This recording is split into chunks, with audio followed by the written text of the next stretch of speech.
Mushoku Tensei Vol12 by Rifujin Namagonat. Cast by Artale Studio. If you are interested in creating your own audio drama like this, please visit artale.ai and use promotion code ARTALE to activate your account. Now, enjoy the story. Chapter 1. Arrival. The labyrinth city of Rapan was one of a kind. Rapan sat in the midst of a vast desert, trapped within a peculiar, enormous white cage. An inquisitive person who approached would find this cage was actually constructed of bones, those of some long-dead behemoth. The ribs alone were large enough to encase the entire city. At one point, the city had been nothing more than a small oasis. The remains of the behemoth had transformed it, and it was now surrounded by a shocking number of labyrinths, making it an alluring destination for countless adventurers. Thanks to these adventurers streaming in from all over the world, looking to get rich quick, the city had become a stage where both happy endings and tragedies were acted out. This city, wrapped in a whirlwind of chaos, is currently one of the largest and most prominent of the Beggarit continent. Excerpt from Wandering the World by adventurer and author Bloody Kant. I had a dim recollection of the information contained in Wandering the World. Rapan was a large, earth-colored city nestled in the midst of its characteristic 12 white pillars, with buildings made of mud and materials obtained from regional beasts. I'd seen a lot of cities with the same aesthetic on the Demon Continent. That said, this place was unexpectedly verdant, perhaps thanks to the oasis by the bone pillars. Even from afar, I could see a line of what looked like palm trees. The atmosphere was unique, too. There was something like a crude smell in the air, not unlike the crowded slave markets. Surprised? Those pillars are actually a behemoth's ribs. We were still walking along as I surveyed the area when Galbin called out to me boastfully. Thanks to the current formation of our group, I'd been talking to him a lot lately. The man loved to brag. His stories were always incredible and self-flattering, with questionable veracity, but easy to enjoy if you suspended disbelief. When the great hero, second-generation North God Kalman, visited this land, he and his companions defeated a behemoth that was rampaging through the desert. They feasted on some of its meat and left the rest of its remains to rot, leaving what you see now bones that refuse to decay, standing testament to the passage of time. Wow. So this land had some connection to the North God Kalman, huh? I knew some of the tales about him, but I'd never heard anything about him slaying a behemoth before. I had seen one behemoth myself as we traveled, but it had been way too large to even consider taking on. You'd have to be insane to even try. I wondered how he'd managed it. Well, the North God had apparently bested an immortal demon king and an enormous dragon, so maybe he just made a hobby of defeating monsters with colossal amounts of HP. Ants were among the numerous monsters that feasted on the fallen behemoth's flesh, and they are the cause of the city's numerous labyrinths. When monsters devour other monsters that are stronger than they are, they give birth to powerful offspring in turn. Those mutant ants dug countless nests, and the nests all turned into labyrinths. Oh, I see. When the behemoth died, bugs swarmed to it. Then they began to reproduce and create nests. Over the course of many years, those insects began to die, the nests began to mutate, and thus the labyrinths were born. So that's how it happened, I thought. The bit about eating strong monsters and giving birth to powerful offspring. Though that had to be a folktale, no more believable than the tales of how eating a mermaid's flesh would give you immortality. If it were true, then the people of the Demon Continent, who consumed monster meat on a daily basis, should have been much stronger than they were. Monsters might be a special exception to the rule, but I didn't buy it. Wait. Actually, could this explain the higher rate of strong people, such as Batagati and Kishirika, being born there? Monsters themselves were just mutated versions of normal animals. It would make a certain amount of sense if people could also give birth to such mutants. Oh, crap. I'd eaten quite a bit of monster meat myself.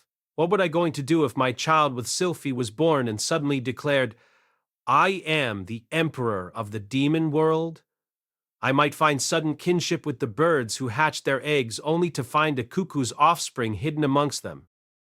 Adventurers and merchants from all over the world gather here. Magic items were churned out in droves. Magical implements and armor flew off the shelves. No matter how many magical crystals, otherwise known as magic stones, or magically imbued crystals you had, there were never enough. As long as your stock was of a certain quality, you could be assured it would all sell at high prices. This was a land where merchants' dreams came true. Granted, making it here required knowledge of how to traverse the desert, among other things. Only a select few could make a habit of it. The rest would surely find more profitable, safer trade if they went to the central continent. Then again, a fish in a small pond knew nothing of the ocean. Galban seemed quite drunk on his own narcissism, so I wasn't about to spoil his fun. The economy only worked thanks to merchants like him.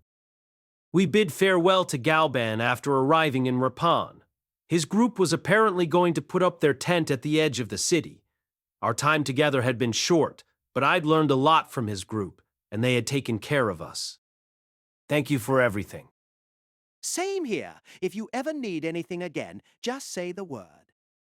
It was a quick parting.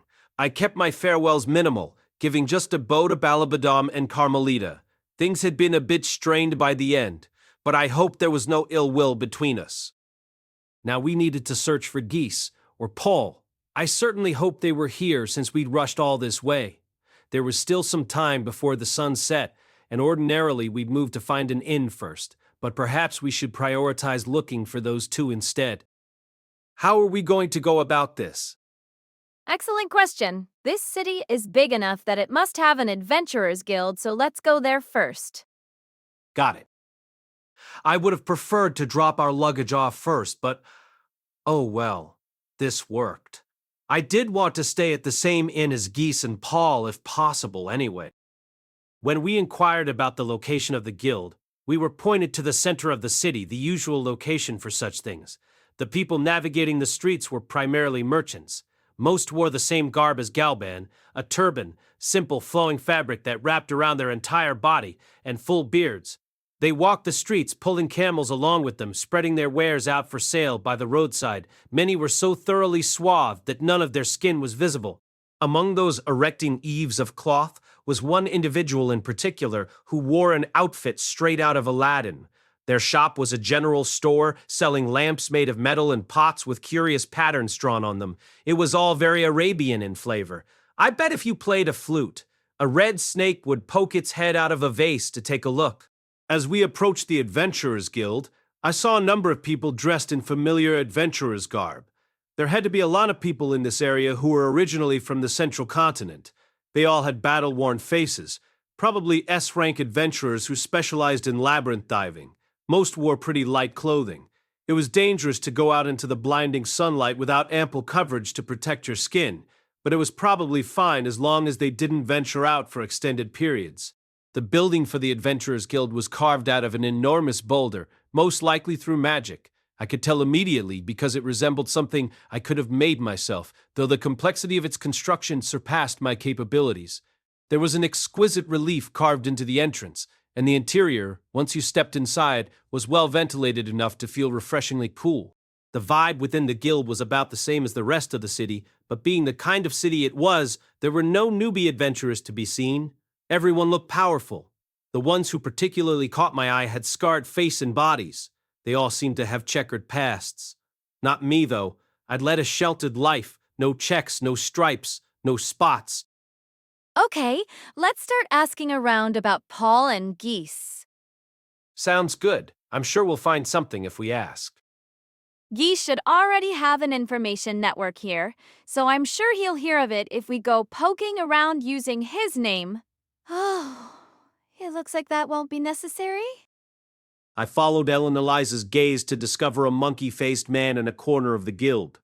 He was deep in conversation with a sword-wielding beastman. Come on, I'm asking you. You owe her one too. I know it. You're asking the impossible. Can't you just bend this once? This is a race against time. It's already been a month, hasn't it? She's dead. No, there's no way. Even if she is, we gotta at least go in and check, find her remains. Come on, I'm begging you. I've seen your skill myself, that's why I'm here. I'll even pay you double if that's what you want. He had a desperate look on his face. I never knew the little weasel could make that kind of face. Sorry, but try someone else. I'm not eager to die. Geese tried for a while to persuade the man, but at last the beastman shook his head. and Geese clicked his tongue loud enough we could hear it from where we were standing. You damn coward! Can't believe you bother to call yourself an adventurer with that attitude. Yeah, say whatever you like. The man strode out the door without so much as a backward glance. It was rare to see Geese curse at someone.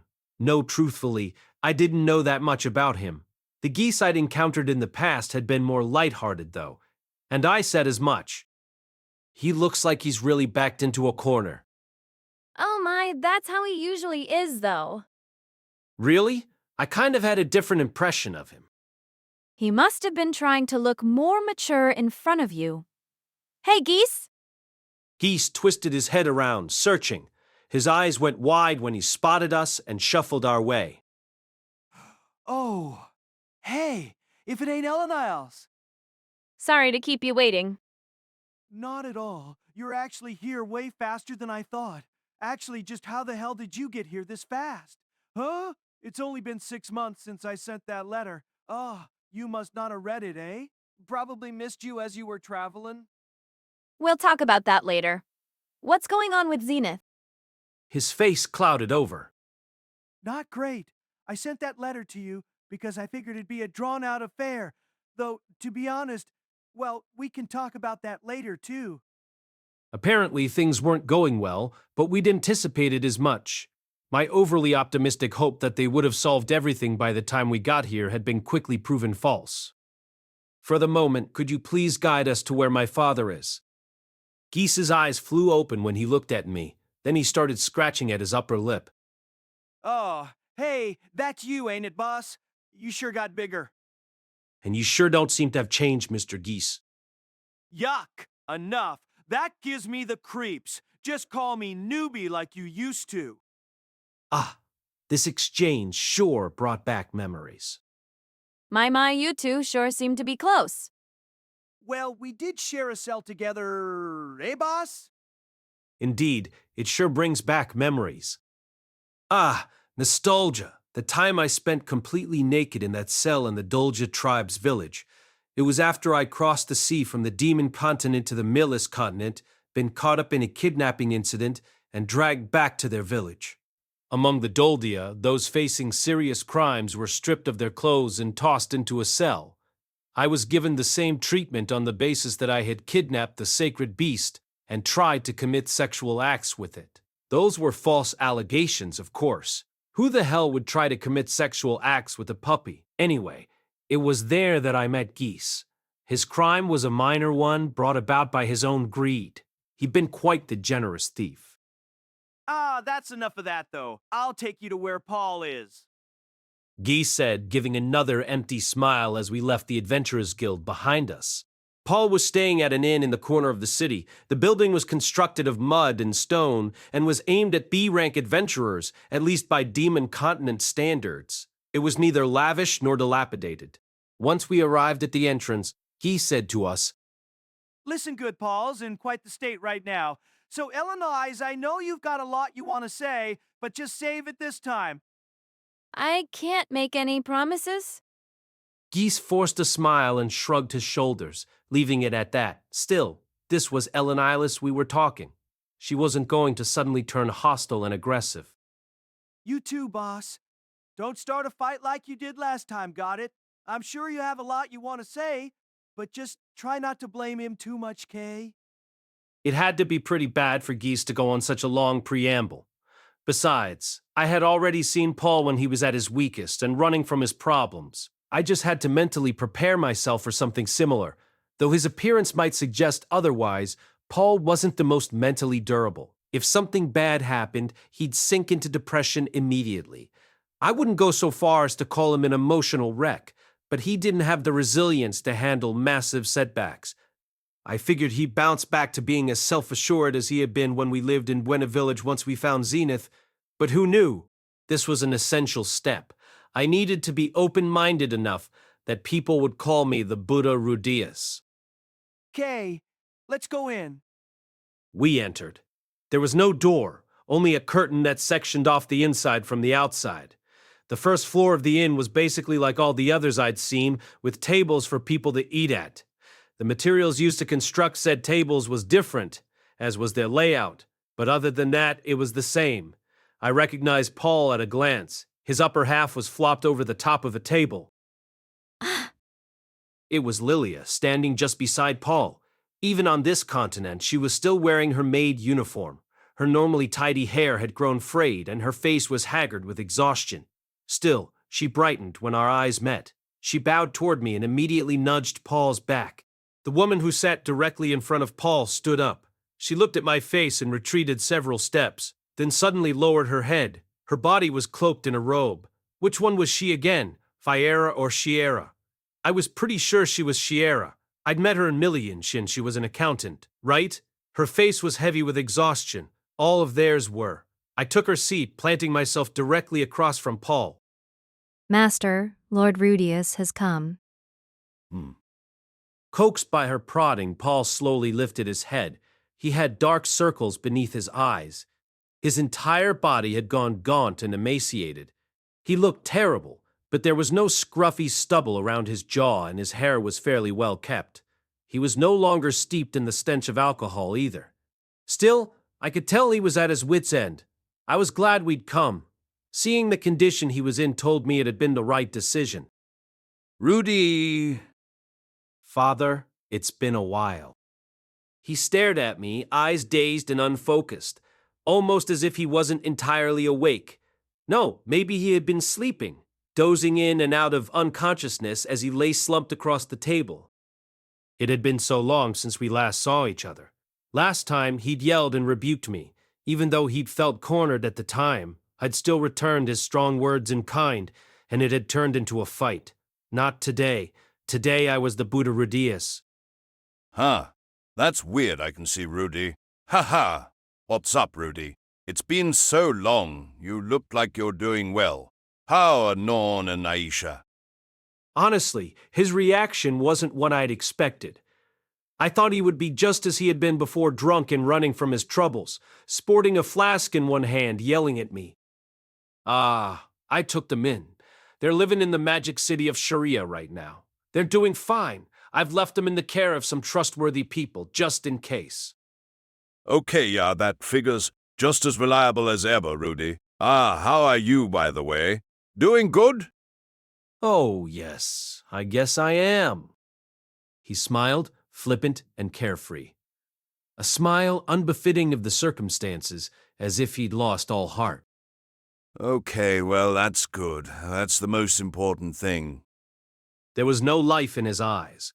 Perhaps his spirit had given out and he'd become nothing more than an empty husk. I gave Geese a nervous look, but he merely nodded back grimly. Seriously? This was what Paul had become? Rudy. Paul took to his feet and tottered around the edge of the table toward me. Then he pulled me into a tight hug. I'm a hopeless bastard. I just silently returned the embrace. Maybe he was hopeless. Maybe he would never return to the way he was. I could hardly believe it, not when he had a grandchild on the way. But everything would be fine now that I was here. I would do something to fix this. It was the whole reason I'd come. I can't save your mother. I can't even keep the promises I made. I've completely failed you as a father, too. I really am a hopeless bastard. Please don't worry. I'm here now. Things are going to be okay. Yeah. Rudy, you really gotten big, haven't you? He squeezed my shoulders tight. It hurt a little bit, but I wouldn't complain. I did indeed. I'm going to have a child soon as well. So just leave the rest to me and take some time to relax. Huh? A child? Wait, are you actually the real thing? A strangled cry escaped Paul's throat and light came flooding back to his eyes. He looked entirely bewildered as he patted his hands against my face. I am indeed. So this isn't a dream? I'm dreamy enough for it to seem like one, right? Yeah, it's definitely you. He blinked several times, then looked around. Good morning, Master. Oh, it's you, Lilia. How long did I sleep? Since Lord Talland left to go shopping, so about an hour. Okay, guess I was still only half awake. He shook his head and stretched his body. Aha, so he was just half asleep, I thought. He wasn't a husk after all. Good. I was too young to be stuck looking after my old man. Paul retook his seat and turned toward me.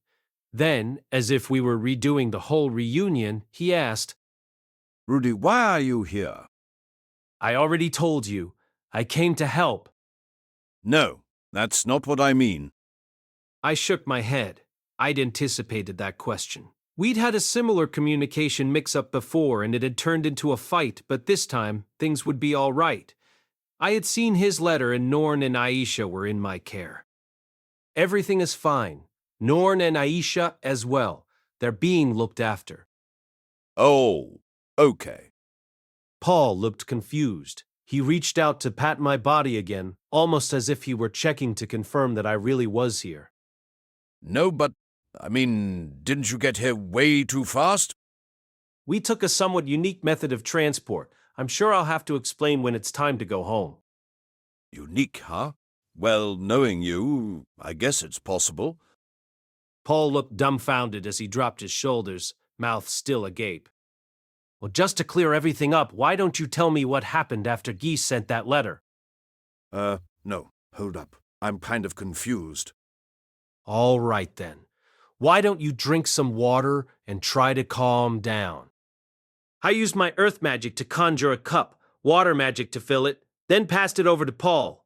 He took it readily and gulped the liquid down. Once he was finished, he let out a big sigh. Sorry, I was just a bit shocked. I knew Geese had gone off on his own and sent that letter. I just figured it'd be a while before you came. We hurried as fast as we could. Hurried is an understatement. A month and a half. From Paul's perspective, just over 6 months had passed since they'd sent their letter. That was considered fast? I supposed it was. Ordinarily, it would have taken us another year to get here. Paul had probably figured they had another 10 months to wait. He suddenly put a hand to his chin, clearly racking his brain. He looked nervous as he asked, his voice slow and purposeful. So, you did just say something about having a kid? Oh yeah, I had. It wasn't something I intended to keep from him, but perhaps he was angry with me, thinking, why are you having such a good time while I'm over here struggling? I constructed my response carefully. Well, the truth is, I got married while I was attending the University of Magic. Married? With who? Ah, maybe Eris? No, Sylphie. We met up again at the university. Sophie? You mean the one from Buena Village? So, she was alive, huh? Yes, though, she also had a tough time of her own. Paul stroked his chin, still looking surprised. I'd sent several letters to him, but apparently he hadn't received them after all. Could you tell me what led up to this marriage, exactly? Sure. Yeah. I should probably go ahead and do that. I decided to explain what had happened after I sent the first letter, how I'd enrolled at the university, and everything from there on, leading up to my marriage. I chose my words carefully as I went. Honestly, I had nothing but good memories of my time at school. It had certainly had its low points, but it wouldn't be exaggerating to say I'd had the time of my life there. Either I'd made friends, found my wife, and had plenty of fun. I tried to keep my recounting of events as objective as possible, but I couldn't hide it. There was no denying I'd had a good time there. I see. So, a child. My grandchild. I was prepared for him to scold me. After all, the fact that I was having a kid meant I'd been doing the act that led to its creation.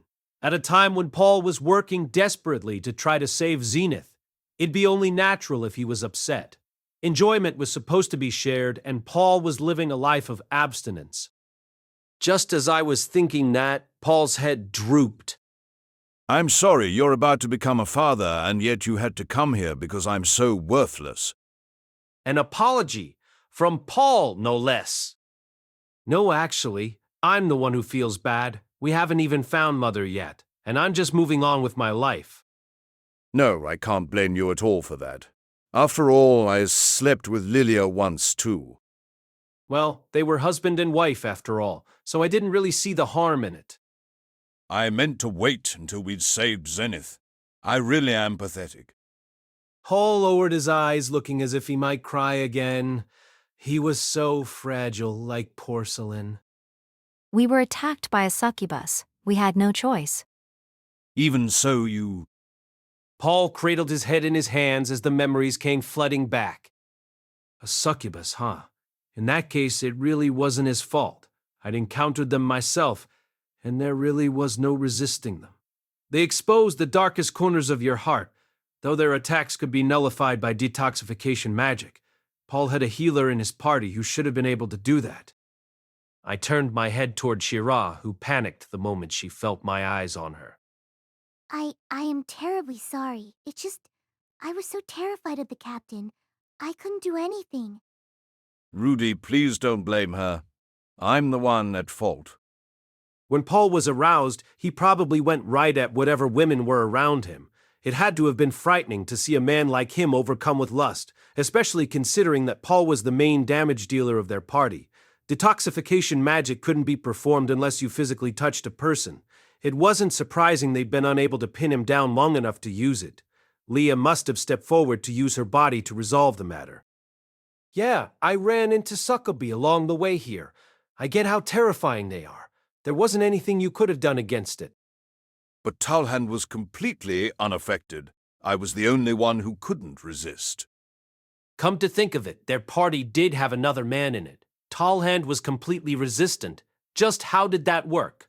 Hard to believe any man could walk away unscathed. Perhaps the succubus's wiles didn't work on dwarves. As I considered the possibilities, Paul fixed his gaze on me. What is it? Paul scratched at his upper lip. Nothing, it's just... You sound more confident and assertive than you used to. Huh? I hadn't noticed until he pointed it out to me. Come to think of it, when had I started speaking so freely in front of people? I'd intended to keep my casual speech separate from my usual habits of address, but apparently I'd gotten used to it while talking to Zenoba and the others. Oh yes, my apologies. I will be more prudent in the future. Nah, it's okay. You sound more like a man when you talk that way, anyway. Paul laughed. Tears began to well up in the corners of his eyes. One fell, then another, with more soon to follow. They came unbidden, refusing to stop. Rudy, you really have grown so much. Hearing him say that brought me to tears as well. We were family, and yet we didn't even know how much the other had changed. I'm sorry for being such a terrible father. Silently, I wrapped my arms around him. I didn't even have to stretch. I was easily able to reach around his shoulders. At some point, without my even realizing it, the two of us had become the same height. And just like that, we both cried together. After a little while, we pulled away. Our reunion was over. Now we had to switch gears. There was still one issue remaining. Eleniles planted herself in a nearby chair, looking completely unamused. Paul slowly turned toward her, and their gazes met. Paul's eyes narrowed. Eleniles' brows knitted. This was bad. Father, Miss Elenice came all the way from the magic city of Sharia to help out, knowing our family was in trouble. She came even though she didn't want to see you. Paul gradually took to his feet.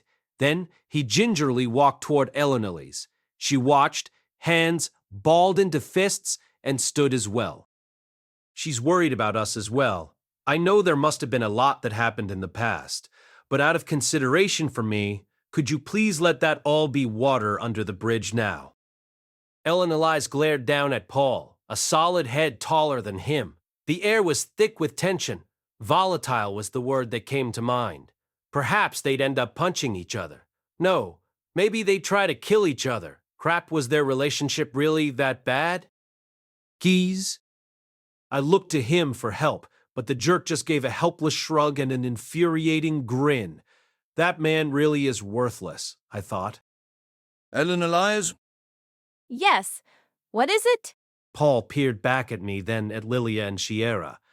There seemed to be some meaning behind his gaze, but I couldn't figure it out. Suddenly, he dropped to his knees. Then he pressed his forehead against the ground. He was groveling. I'm sorry for what happened back then. Elenilis refused to look at him. She just turned her head to the side, flared her lips in a pout, and said, completely unamused, Well, I was partially at fault back then, too. That was completely unexpected. I'd honestly figured she'd start throwing curses at him. I've caused you a lot of trouble since the displacement incident happened. I'm real sorry about that. It's fine. I had someone I wanted to look for, too, so it was convenient. Thank you. You're very welcome, Paul. That was the end of it. Just like that. They both had a hint of a smile on their faces. It looked like the problem that existed between the two of them, whatever it was, had just disappeared. Effortlessly so, even though Elenilis had previously gone on at length about how she couldn't forgive him. Paul let out a long breath, lifted himself off the ground, and dusted off his knees. Then he looked up at Elenilis, who gently returned his gaze. Age hasn't been kind. It has to you. You're as beautiful as ever. Oh my. I'll tell Zenith you said that. That means I'll get to see her being jealous again. Something to look forward to, I'm sure. The two of them laughed. It was nice to see them like that. They painted quite the picture together, a gorgeous elf and an exhausted, middle-aged swordsman. I had no idea what had rocked their friendship. Perhaps it was just Elenilis being obstinate, and the matter had actually been very trivial. Or maybe it was something that had required time to heal. Regardless, friendship was a beautiful thing. Still, it's impressive you were able to endure the journey here. It's a long way from the Northern Territories to here, isn't it? Yes, it is. What happened with your curse, then? Don't tell me you and Rudeus did it together. Certainly not. I made it this far thanks to Cliff's magical implement. Cliff? Who's that? My husband. Your what? So you have a husband. The man must have some strange tastes, then. What kind of a joke is this?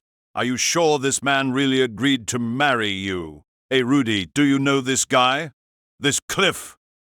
He laughed as he glanced over to me. I kept a straight face as I nodded, mostly because Elenilis looked ready to kill. Father, you've gone a bit too far.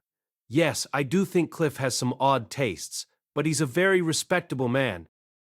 Cliff had trouble reading the room sometimes, but he was honest and unashamed about proclaiming his love. He was an amazing individual. Seriously? Well, he must be pretty credible for you to say that. Paul was shocked by what he heard. He looked awkward as he dipped his head. Okay, that was my bad then. Be sure to introduce me when we get back. Yes, you should be sorry. He's a far more amazing man than you. Paul forced a smile and bowed his head once more. All that aside, Rudeus, Elenilis, thank you both for coming. We're just getting started. Of course I came. We're family. Now then, it was about time for us to get to the heart of the matter. Father, please explain what's going on. Paul began by explaining the details of how he got here, though I already knew the gist of it. Roxy and Talon met up with him in Milesian, then collected what information they could and crossed the sea to the Begarit continent. Thanks to their party's numbers, they were able to make their way to Rapan. It was there that they reunited with Geese and figured out where Zenith was located. According to Geese's information, your mother is about a day north of here, captured in a labyrinth. That was vague. By captured, did he mean someone was holding her there, or was it the labyrinth itself keeping her? Did labyrinths that captured people even exist? For 6 whole years? I don't know. And she's still alive? I don't know. There was a party that went in there a few years ago, and apparently one of the members said they saw someone resembling Zenith. Also, we haven't heard from them since they went in again. So they'd gone dark. That wasn't reassuring. Was it just wishful thinking to hope that she was still trapped in there? Then again, according to what Roxy had said, Zenith had still been alive when Kishirika saw her. Based on Geese's information, news from the aforementioned party had stopped coming before Roxy conferred with Kashirika. That was 2 years ago. Geese's information had been acquired 4 years ago. In other words, Zenith had gone 2 years without contact with anyone and was still alive when Kashirika saw her. That meant there was a high likelihood she was still alive even now. Apparently, they were betting on that sliver of hope in continuing the search for her. Even if she hadn't survived, it was still important to confirm her death. Of course, I hoped she was still alive. When I heard she could be dead, my heart had sunk. I guess I'd already figured it was too late. It had been 6 years after all. All we have is secondhand information, so we don't know. Maybe she is dead. Maybe she's being possessed by some kind of monster. All we got is she was seen in the labyrinth. This labyrinth is a very old and difficult one. In this past year, we've gone diving into it numerous times, but it's been rough. We have 4 labyrinth diving pros in our party, but we didn't even get halfway in. Pretty sad, really. 4 of them. Paul, Geese, Talland, and Roxy? They had 3 others as well, but none of them were professionals. Come to think of it, where were the other 3 members? Got company? Just then, light came pouring in from the entrance. Someone had stepped inside. Oh! Ooh. Looks like I missed a touchy reunion, eh? It was a small man. Granted, his height was the only thing small about him. He had about as much girth as he had height. You could tell he was a dwarf at a glance. He had a long flowing beard and a large burlap sack in his hand. This had to be Talhand. A woman stood behind him, dressed like a warrior and carrying a similar sack of her own. She wasn't wearing the bikini armor that she had before, but I remembered her face. Viera, right? She gave me a bow, then hurried over to Shiera's side. The man's stout body swayed as he approached. He surveyed me from the top of my head to the tips of my toes. You Paul's boy? Yes. Pleasure to meet you. I'm Rudeus. Talhand. You look as intelligent as I heard. He plunked his bag down on top of the table. Rudeus, you better stay away from him. He steals what men hold dear. What men hold dear? What did that mean? Their pride. Aha! I thought it smelled a bit too much like women in here. Talhan looked over at Ellen and Liz with an expression on his face that seemed to say he'd only just realized she was here. What's this, eh? So you tagged along too? Oh my. Are you saying I shouldn't have? Course I am. Just you being here stirs up trouble. He reached into his bag and produced a glass bottle filled with amber liquid. He popped the cork off and gulped it right down. Pooh. Now this here's a drink that'll hit you in the gut real good. The stench of alcohol came wafting through the air. A pretty strong drink, if that was any indication. The dwarves did love their liquor, after all. Have a go. Talhan thrust the bottle toward Elenialis. She took it wordlessly and chugged. She didn't drink as much as he did, but I could still see her pale white throat move as she swallowed twice and then burped. Quite the crude alcohol. Goes perfect with someone as crude as you. He shoved the cork back in and returned the bottle to his bag. What was with their exchange just now? Was that supposed to be a dwarven-style greeting? No one else was commenting on it. What on earth? Well, now that everyone's here, let's pick up where we left off, okay? Paul's voice brought me back to my senses. Talon had made quite the impact with his entrance, so I completely forgot we were in the middle of a conversation. Wait, did he say everyone? Hold on a moment. What about Master Roxy? Paul's face grew dark when I asked, and it wasn't just him either. Everyone else wore the same look, save for Eleanor. The long-eared beauty seemed to realize what that meant, and her eyes went wide. What? It can't be... The moment I heard her say that, a single word popped up into the back of my mind. The worst one imaginable. Death. A month ago, Roxy got caught by one of the traps in the labyrinth. I could feel my heart pound. I didn't want to hear this. Not that blue-haired little girl. It couldn't be. I didn't want to hear them say it. I mean, she was a competent adventurer, one who'd traipsed into a labyrinth on her own before. She couldn't use voiceless magic, but she'd successfully shortened her incantations. She was a king-tier water magician, my savior. I didn't want to hear any more. Even so, I asked reluctantly, Soma, she's not dead, is she? At some point, Ella Nihilus had risen from her seat and moved behind me, placing her hands on both my shoulders. No, she stepped on a teleportation circle and disappeared.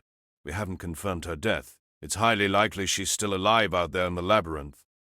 That was enough, at least for the moment. I felt the tension leave me, but my face soon stiffened again at Geese's ensuing protest. Come on, Paul! It just isn't possible. I get that, it's Roxy we're talking about, but that isn't the kind of place a magician can survive on their own. Sure, maybe she's still alive, but the chances of that are... No, Roxy's not your average magician. There's a good chance she's still kicking. You say that, but we've been looking all month and haven't found her. We've gone in 5 times and nothing. Geese! How long are you going to keep this up? Paul, Geese, and Talhan began arguing amongst themselves. Geese, who I'd remembered as being so easygoing, was pissed off and squabbling. It seemed he really did feel like he was at his wit's end. So Roxy had stepped on a teleportation trap. She did tend to be careless sometimes, so I guess I could see it. Still, if they hadn't confirmed her death, then I wanted to believe she was alive. It didn't seem possible to me that someone like Roxy Migardia could die so easily. At least, I wanted to believe that she couldn't. So that was the belief I was going to hold on to. Ugh, I was even more shocked by this news than when I'd heard that Zenith might be dead. Sorry I interrupted the conversation. Let's get back to where we were. What kind of place is this labyrinth? The 3 of them exchanged glances. It was as if they were conferring to see who would be the one to relay the information. Paul finally opened his mouth. A teleportation labyrinth. The moment he said those words, it was as if I could hear a book rustling inside my bags. As if the book had heard someone call its name. The one titled An Exploratory Account of the Teleportation Labyrinth. Chapter 2, Confirming the Situation. Roxy was in trouble. The moment I heard that, I felt the immediate need to go rushing off to find her. She was lost in a teleportation labyrinth, but fortunately I had an exploratory account of the teleportation labyrinth at my side. A strategic guide. I had also researched teleportation circles myself, and as long as we had time to observe one of the circles, we could surely use this book to guide us through. But first, I had to be clear on where things currently stood. That was important in where to decide. End of quote. End of quote. It might be a race against time for both Roxy and Zenith. If we were even 5 minutes late, it could be the difference between life or death for them. Even so, or rather, precisely for that reason, we couldn't be hasty. We had to confirm the situation, carefully prepare, and then save them without fail. If we were too hasty, we might overlook something important and make a mistake, rendering all our efforts in vain. That would cost us not only 5 minutes, but maybe even a day, perhaps 2 or 3. We had to be cautious. There was no room for mistakes here. A mistake, I was sure, would leave me with regrets. Whatever the circumstances, if my errors led to us being unable to save Roxy or Zenith, I would be left with overwhelming regrets. Father, I have a notebook with me by an adventurer who went deep into the teleportation labyrinth. I started by revealing the book's existence. An exploratory account of the teleportation labyrinth was once shown to me by Master Fitz. It had detailed information about the shape of teleportation circles, which were considered taboo. The only reason it had avoided censorship at the university was either because it had simply been lucky enough to go unnoticed, or because it was an adventurer's tale. The fact that it hadn't been taken off the shelves meant it was possible the book was pure fiction. The teleportation labyrinth was one into which no one had ventured. The author might just have used the concept to spin this fictional tale, but that seemed unlikely to me. After all, the teleportation circles described in this book bore a striking resemblance to the real thing. I'd researched the circles myself, and this book had the most accurate and precise information about them that I'd found when cross-referencing it with other such books. I was certain of it. Still, it could be referencing a different teleportation labyrinth. I couldn't rule out the possibility of there being another labyrinth in this world that was littered with teleportation traps. A guidebook of the same name had no value unless its contents matched the situation. If the labyrinth written about in here matches the one we're about to enter, then this could really help us navigate our way. When I said that, Paul's eyes widened. Hold on, Rudy. Why do you even have a book like that? I thought it might be useful, so I took it from the university library and brought it along. I see. For now, I'd decided to leave out the part about the teleportation circles by which we'd traveled. At the moment, we needed to confirm whether the labyrinth in the book matched the one we were about to head into. I'd like to go over the contents of the book. If it seems like it might be helpful, let's make use of it. Paul took it in his hands and, after a long, hard look at the front cover, immediately passed it over to Geese. The latter held it and turned to me. I'll go ahead and read it then, Kay. Please do. Why, Geese? I wondered. Everyone acted like this was natural, though, so I chose not to ask. This must just be Geese's role in Paul's party. He was capable of doing anything, so that was just what he did. I felt like I'd heard him say as much before. He was probably also in charge of mapping their labyrinth diving and organizing the information at their disposal. Father, while Geese is reading that, I'd like you to tell me about the labyrinth. I stood directly in front of Paul, prepared to direct questions his way for the purpose of confirming what was written in the book. Sure, go ahead. My questions pertain to the types and names of monsters, the number of floors to the deepest level, the status of the interior, and the shape of the circles. Paul readily answered. Let's start with the monsters. There were 5 types in the labyrinth, but Paul had only made it to the 3rd floor, so there were some beasts he hadn't seen yet. Death Row Tarantula, an enormous venomous spider. Even though it was a tarantula, it still shot out thread. Its poison could be treated with beginner-tier detoxification magic. A B-rank monster, Iron Crawler, a tank-like caterpillar. Heavy and tough, B-rank. Mudskull, a human-shaped monster covered in mud. It had a skull buried within its center that was its weak spot. A rank. It looked pretty ridiculous, but it was intelligent and could use magic to sling mud at Kedmayam. Armored Warrior, a rusty suit of armor with 4 arms, each carrying a razor-sharp blade in hand. A rank.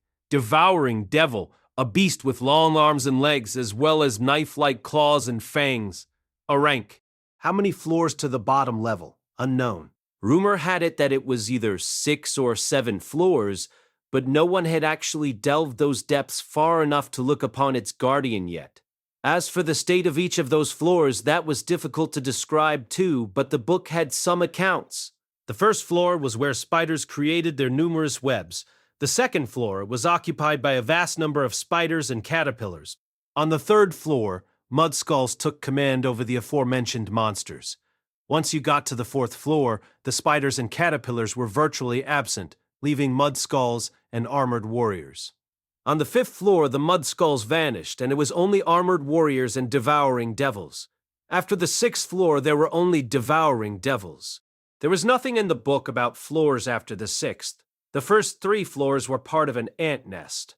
Complex, winding pathways with rooms connected at the end. Apparently, the teleportation circles were always located in the back of these rooms. According to the book, the labyrinth transformed into a stone ruin around the 4th floor, but Paul and his group hadn't made it that far yet. But there was information about the beasts and first 3 floors to be found, courtesy of the trial and error of numerous adventurers. Finally, the shape of the teleportation circles. Carved into the ground were complex, bizarre shapes emitting a pale light. Hearing them described in detail, they sounded just like the ones I'd seen several times for myself. Most of what Paul said fell in line with what I'd read in the book and seen for myself. This is amazing! Ha! Leave it to you, boss! You brought us something incredible! About the time Paul concluded his explanation, Geese clapped the book closed and raised his voice in excitement. Apparently, he was done flipping through it. He sure was a quick reader, or perhaps he'd just skimmed the highlights. Hey, Geese, is it really that amazing? Seeing how elated his party member was. Yeah, it's unbelievable, Paul. If everything written in here is true, we basically have a map of the place down to the 6th floor. Still gripped with enthusiasm, Geese passed the book over to Talent. He left the dwarf to read over it and, unable to hide his excitement, began explaining the contents of the tome to Paul. All the things we didn't understand are written in that book. Which circles to hop on, which circles to stay away from, which ones will lead us where, and what we'll be faced with when we use them. Clearly, he was convinced this book was the real deal. Paul's face turned grim as he fixed Geese with a glare. I see. Then can you tell what's happening to Roxy and Zenith based on what's written in that book? Well, no. Geese replied, looking as if he just had cold water dumped on him. Don't get too carried away. We can't make any more mistakes. Right? We had to be careful. It would be heartbreaking if we blindly believed in that book, only for it to lead us to our doom. I get what you're trying to say, Paul. But with this book and a dependable vanguard and rearguard, we'll be fine. And let's rejoice a little in the moment, yeah? Geese said, peering around at those present. Paul followed his gaze, and eventually his eyes landed on me. Yeah, you're right. Sorry about that. A small, calm smile appeared on his face. No matter how cornered you might feel, it was important to maintain your composure. Paul had to understand that. All right, then. If you're done reading, let's decide on our formation. Paul's voice sounded more energetic, as if he'd gathered his spirits. The atmosphere in the room relaxed. Only 5 members would be diving into the labyrinth. Paul, Ellen Isles, Geese, Talhand, and me. That meant Vieira and Shiera were being swapped out for Ellen Isles and myself. The labyrinth was narrow, so even if we went in large numbers, we'd just get in each other's way. Ellen Isles was an upgrade on Vieira, and I was an upgrade on Shiera. We'd only be stealing their roles from them if they joined.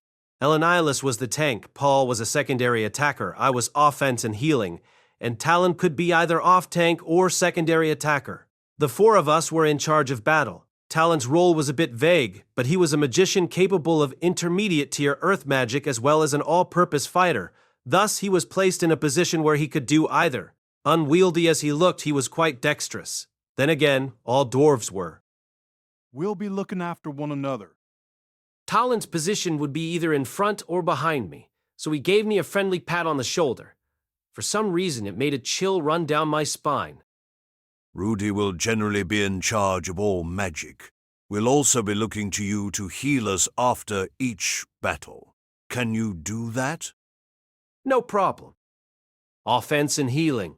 It was my first time in a labyrinth, and I still had my work cut out for me. That said, it was pretty much the same as when I worked as an adventurer. Surely I could handle it. And then there was Geese. Though not very useful in battle, he could skillfully pull off a bunch of other intricate tasks, like checking the map, confirming the direction we were headed, managing food supplies, selecting what materials to take from enemies and how to extract them, as well as deciding when to fall back. He was both in command and also the errand boy. Our manager. You might say, labyrinth diving wasn't just about battle, so a role like his was essential too.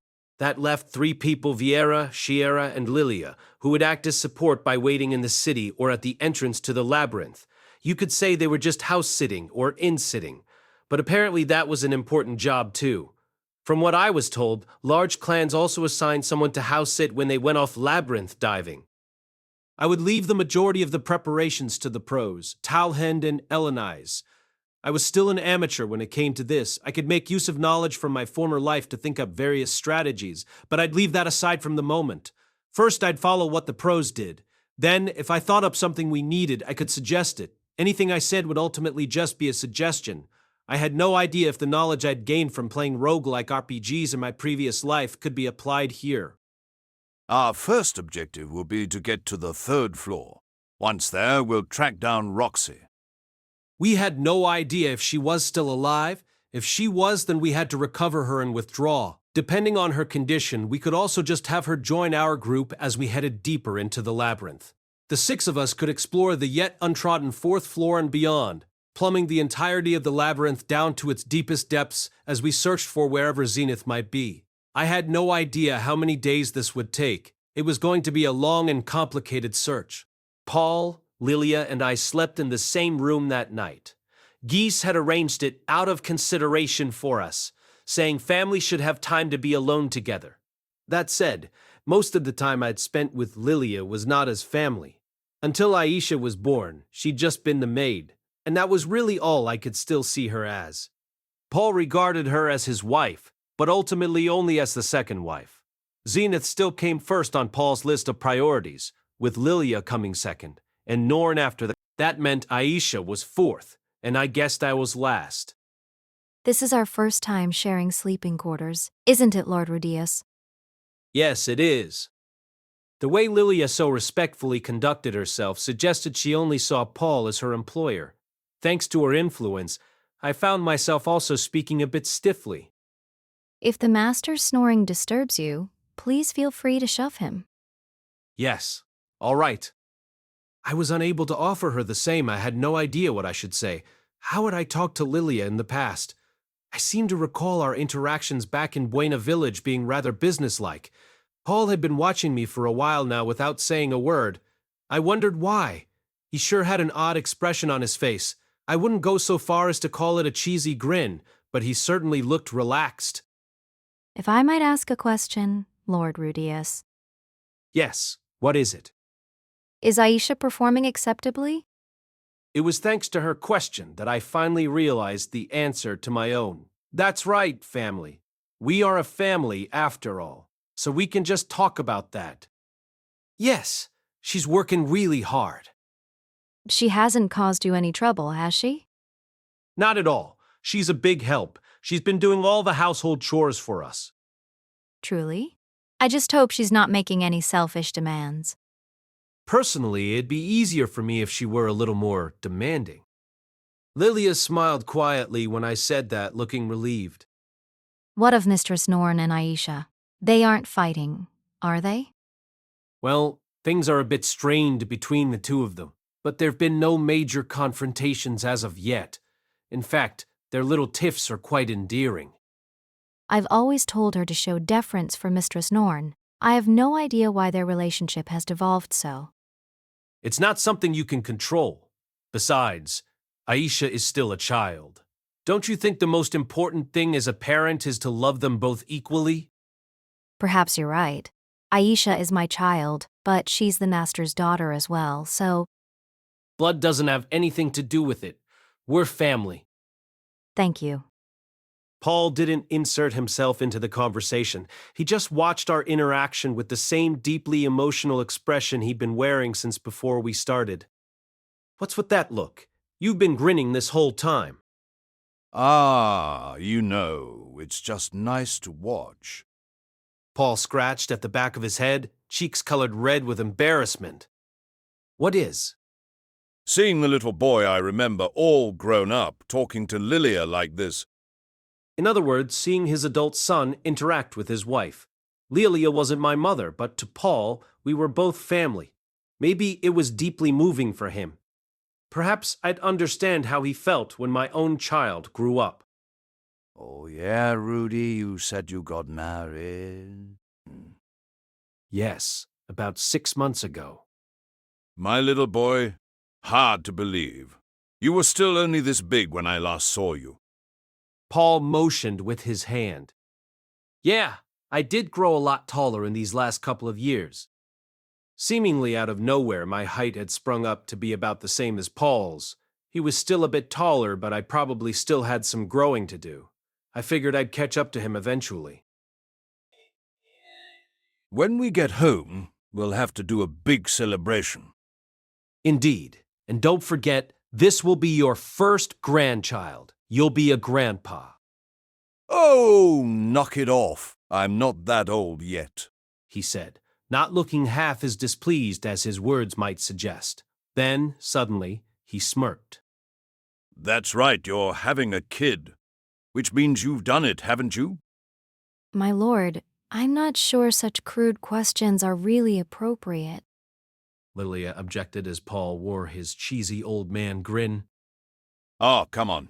I always wanted to have these kind of talks with him before. Even so.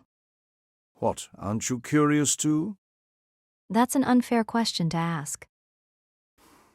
Well, so who was your first partner? I guess it was Sylphie after all.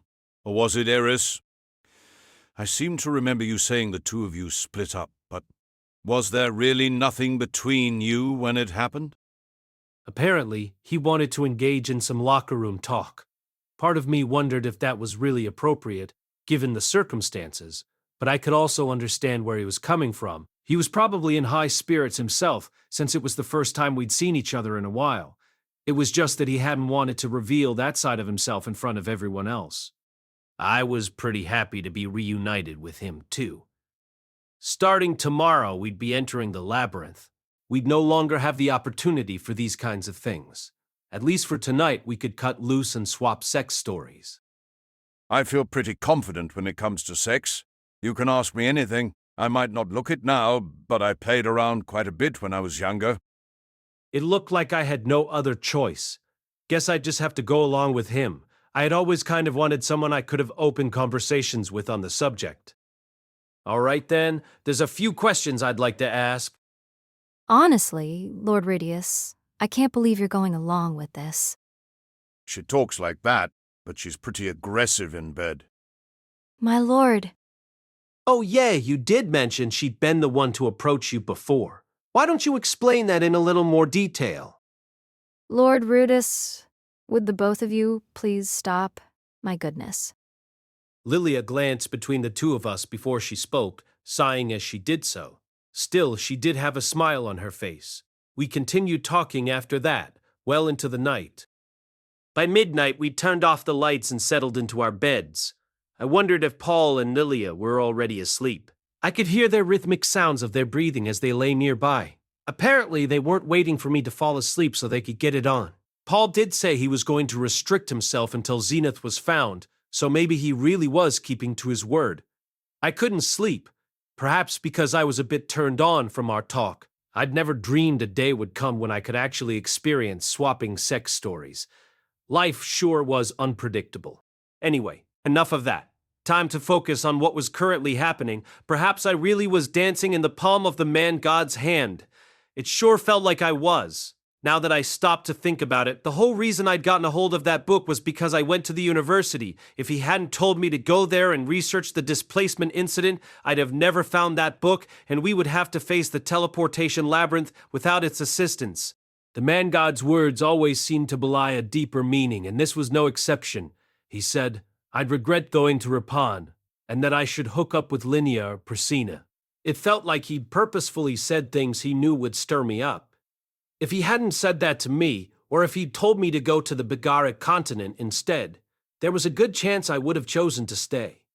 I was rebellious with the man-god, and if I put things in perspective, Sylphie was just as important to me. Of course, I wouldn't have just blown off my responsibilities. I would have sent Ruigerd, Batigati, or even Soldat in my stead. Perhaps the man-god had taken all that into account before he acted. He had, after all, sent me to that school to gather all the things necessary for rescuing Zenith. Just who was he, anyway? And what was it that he wanted me to do? Could it really be that he really did just enjoy watching me? As usual, I had no clue what was going through his head, but it was no mistake that he was an ally. I wondered if he would reappear in my dreams again tonight. His timing was always far too impeccable. If things went well this time, I'd have to give him some kind of offering. I had no idea about his preferences, though, so I couldn't be sure if he'd like it. As I mulled over all those things, I finally fell asleep. The man-god did not appear in my dreams that night. Chapter 3, Entering the Labyrinth. At first glance, the teleportation labyrinth was nothing more than a cave. There was nothing special about it on the outside, save for the cobwebs that coated the walls, courtesy of the spiders residing in the area. But that was about it. Other than that, it just looked like a hole in the side of a cliff. If you saw a photograph of it, it likely wouldn't pique your interest at all. Seeing it in person, however, was another matter. Something about it just gave me the sense that there was a labyrinth hidden within. It had an unsettling air to it, and yet it was precisely that unsettling air which provoked my curiosity. I wondered if all labyrinths had a similar vibe to them. Okay, Rudy, we're going to do this just like we discussed. Got it? Gotcha. Paul clapped me on the shoulder and nodded. We took up formation just as we had discussed the previous day and stepped inside. It was my first time in a labyrinth, and I didn't feel much excitement, just the weight of knowing that we couldn't afford to fail. Stay safe, my lord. Please be careful, everyone. Lilia, Viera, and Shiera would return to the city on horseback. When large clans entered a labyrinth to conquer it, their supporting members would make camp and wait outside. Fortunately, Rapan was only a day or half-day, with some haste away. There was no need for them to make camp in front of the cave. Well, let's be off.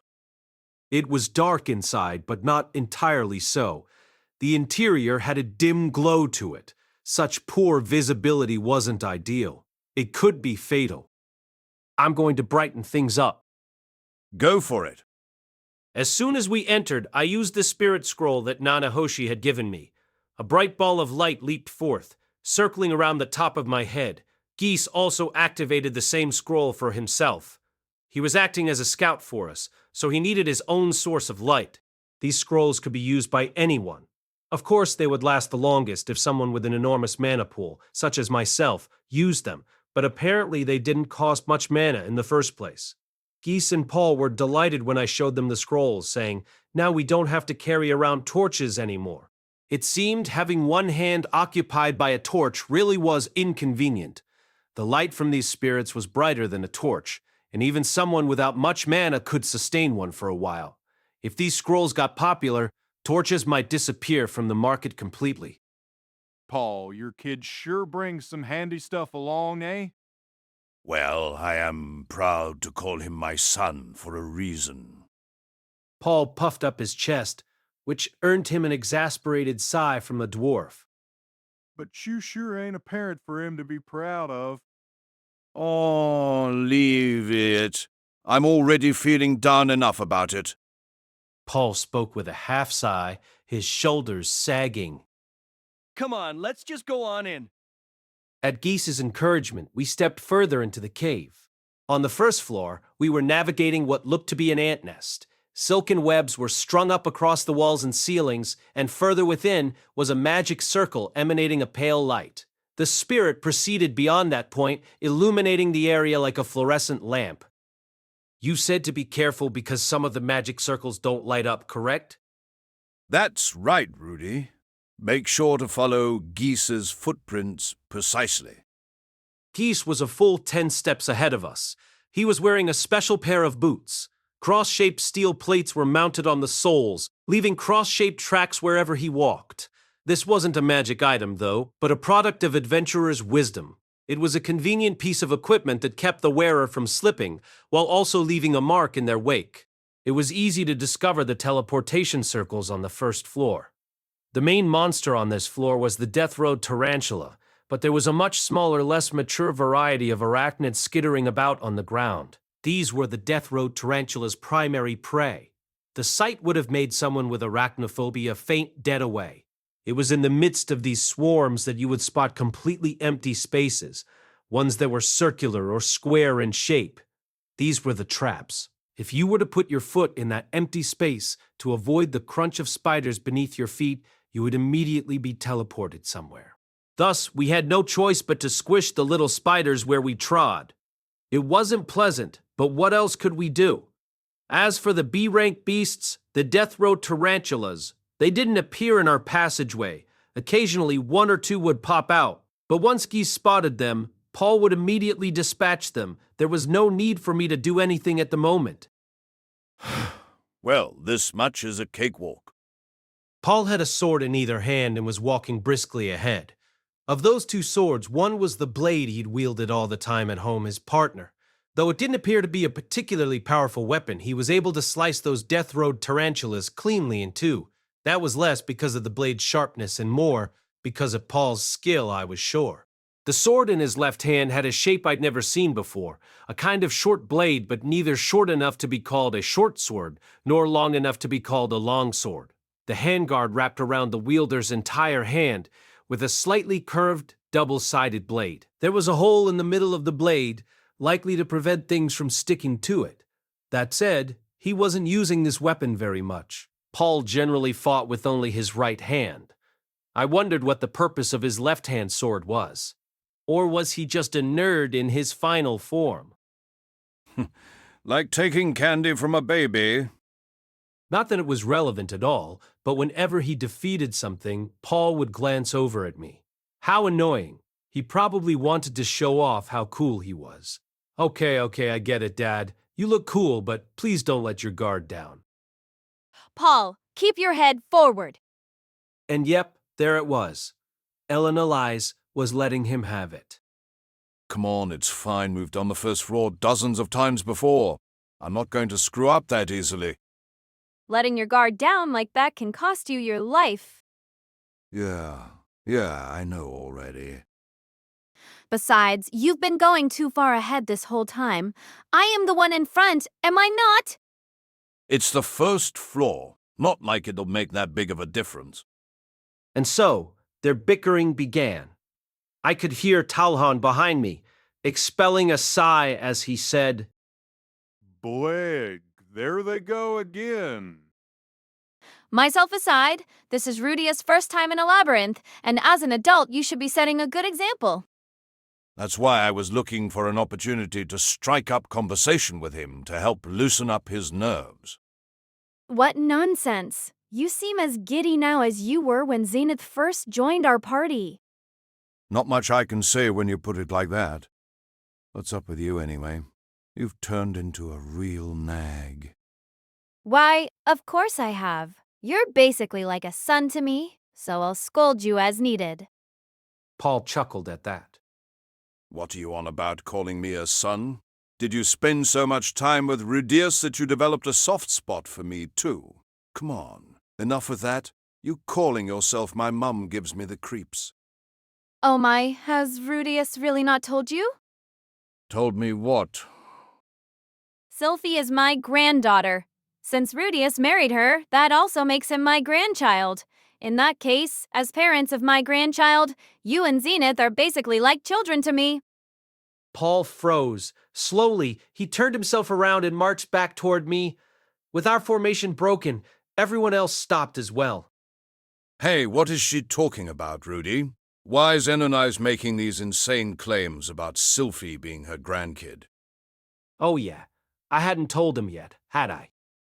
Turns out, Boz was Eleanor's son.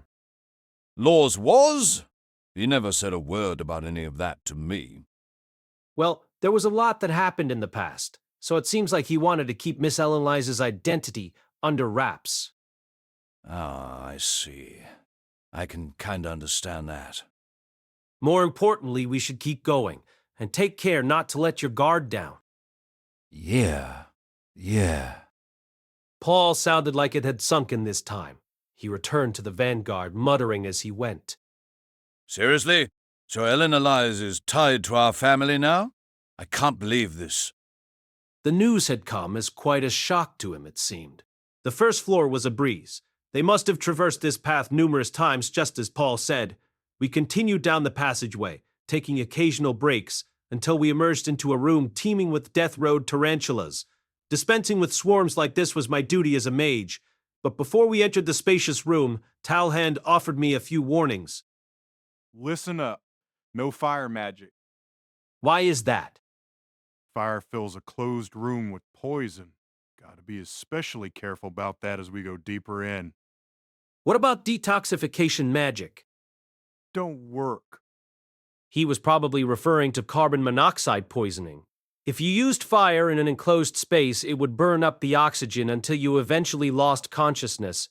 Just because the fire was created by magic didn't change that fact. Also, don't go hitting the ceiling with your attacks. You can guess why, yeah? Because it might destroy the entire cave? He nodded. There you go. That's also why you don't go using water magic. Use ice as much as you can. Got it. If you used vast volumes of water, it would loosen the dirt. Still, a bit shouldn't hurt. I could also use earth magic, though if I wasn't careful, I might end up using the dirt of the labyrinth rather than conjuring my own. If that disrupted the internal structure of the cave, it might trigger a collapse. Using the type of magic that was recommended to me was the safest option here. So, ice it was. Thus, I decided to use the advanced tier water magic Blizzard Storm, a spell that brought lances of ice crashing down. That's what I used to mop up the mobs in the back of the room one by one, careful not to hit Paul and the others. Oh, wow. You really are Roxy's apprentice. You even use the same magic. I could hear Talhand muttering behind me. Apparently, Roxy also utilized the same spell. That made me kind of happy to hear. And no incantations either. I can see why she's so proud of you.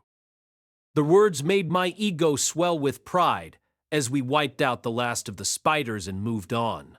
We broke past the spiders' nests and hopped onto the teleportation circle located further in. It took us to the back of a passageway, heading to a separate nest of spiders. We had already repeated this process 5 times since entering this place. Each time, we carefully cross-referenced the circles with what was written in the book. The others had already mapped out where each teleportation circle led on the first floor, but checking helped verify the book's accuracy. We compared the circle's shape, color, and characteristics, and once we were satisfied that everything matched the book, we continued in further. It took about an hour to arrive at each magic circle. Since we'd already done that 5 times, that meant approximately 5 hours had passed.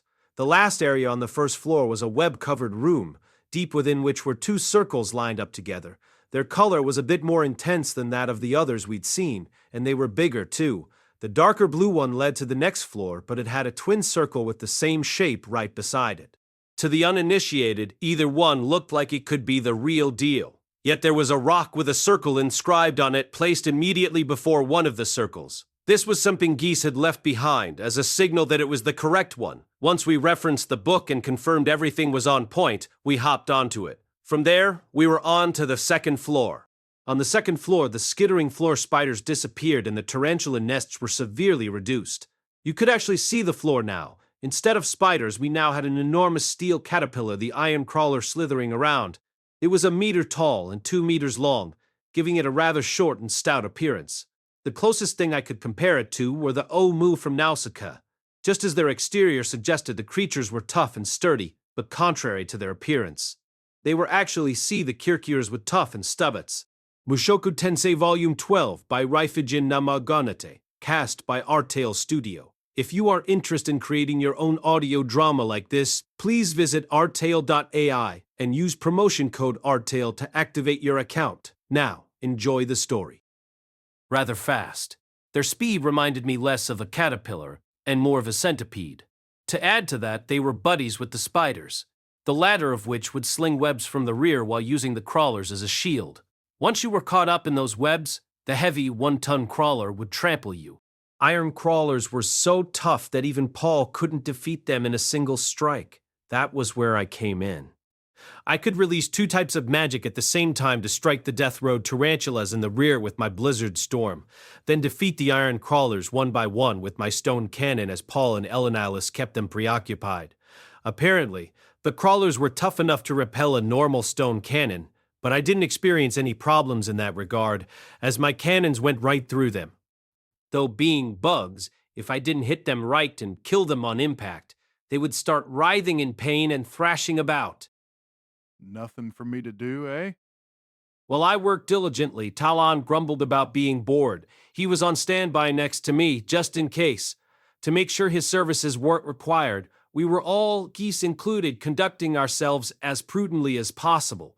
Thus, as of now, there was nothing for Talon to do. That was a good thing.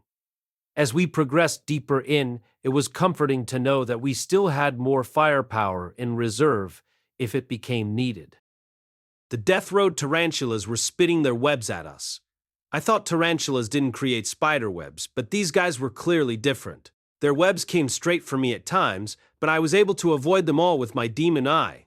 Even if one did strike me, it would be neither painful nor an inconvenience, since I could just use fire magic to burn my way out. God damn it! Ugh, these things are so sticky. Having said that, the Vanguard couldn't dodge every single one, so the 2 of them were covered in webs. Here, take this, but don't go wasting it, you hear?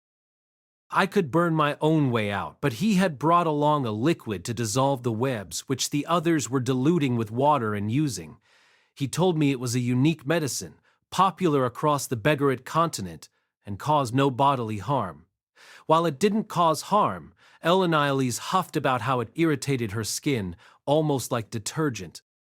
Maybe I should take some home with me to try washing dishes with, I thought. Okay, let's take a quick break here. Geese called out to us after we finished fighting, and we plopped ourselves down where we stood. Tallhand and Elenize immediately stood to take watch. Paul immediately removed his armor and belt, then proceeded to start scrubbing off the beast. Blood splattered over them. He was trying to speed through his equipment check in the short time allotted for our break. Seeing how practiced his hands were reminded me that he was a pro in this field. What is it? You better hurry up too, Rudy. Oh, yes. After receiving a stern rebuke, I turned my attention to my own equipment. There wasn't much for me to inspect, considering I was firing my magic at range. That aside, Paul was being awfully quiet. On the first floor, he'd come up to me when we took breaks, asking, "So what do you think?" and stuff like that. I guess it was to be expected, since this was the second floor, but he'd turned serious. The cool dad. This damn stuff won't come off. Paul started cursing as he tried desperately to scrub away at the bodily fluids, or whatever that gunk was glued to his armor. Why don't you try that medicine that Mr. Geese was just using? That's for getting the webs off, isn't it? Even so, he applied some to his cloth and resumed his furious scrubbing. When he did, the armor came out sparkling white, just like in those bleach commercials. Okay, not white, it was armor, after all, but at least it was clean now. Oh, it came off. Not at all. So it was detergent.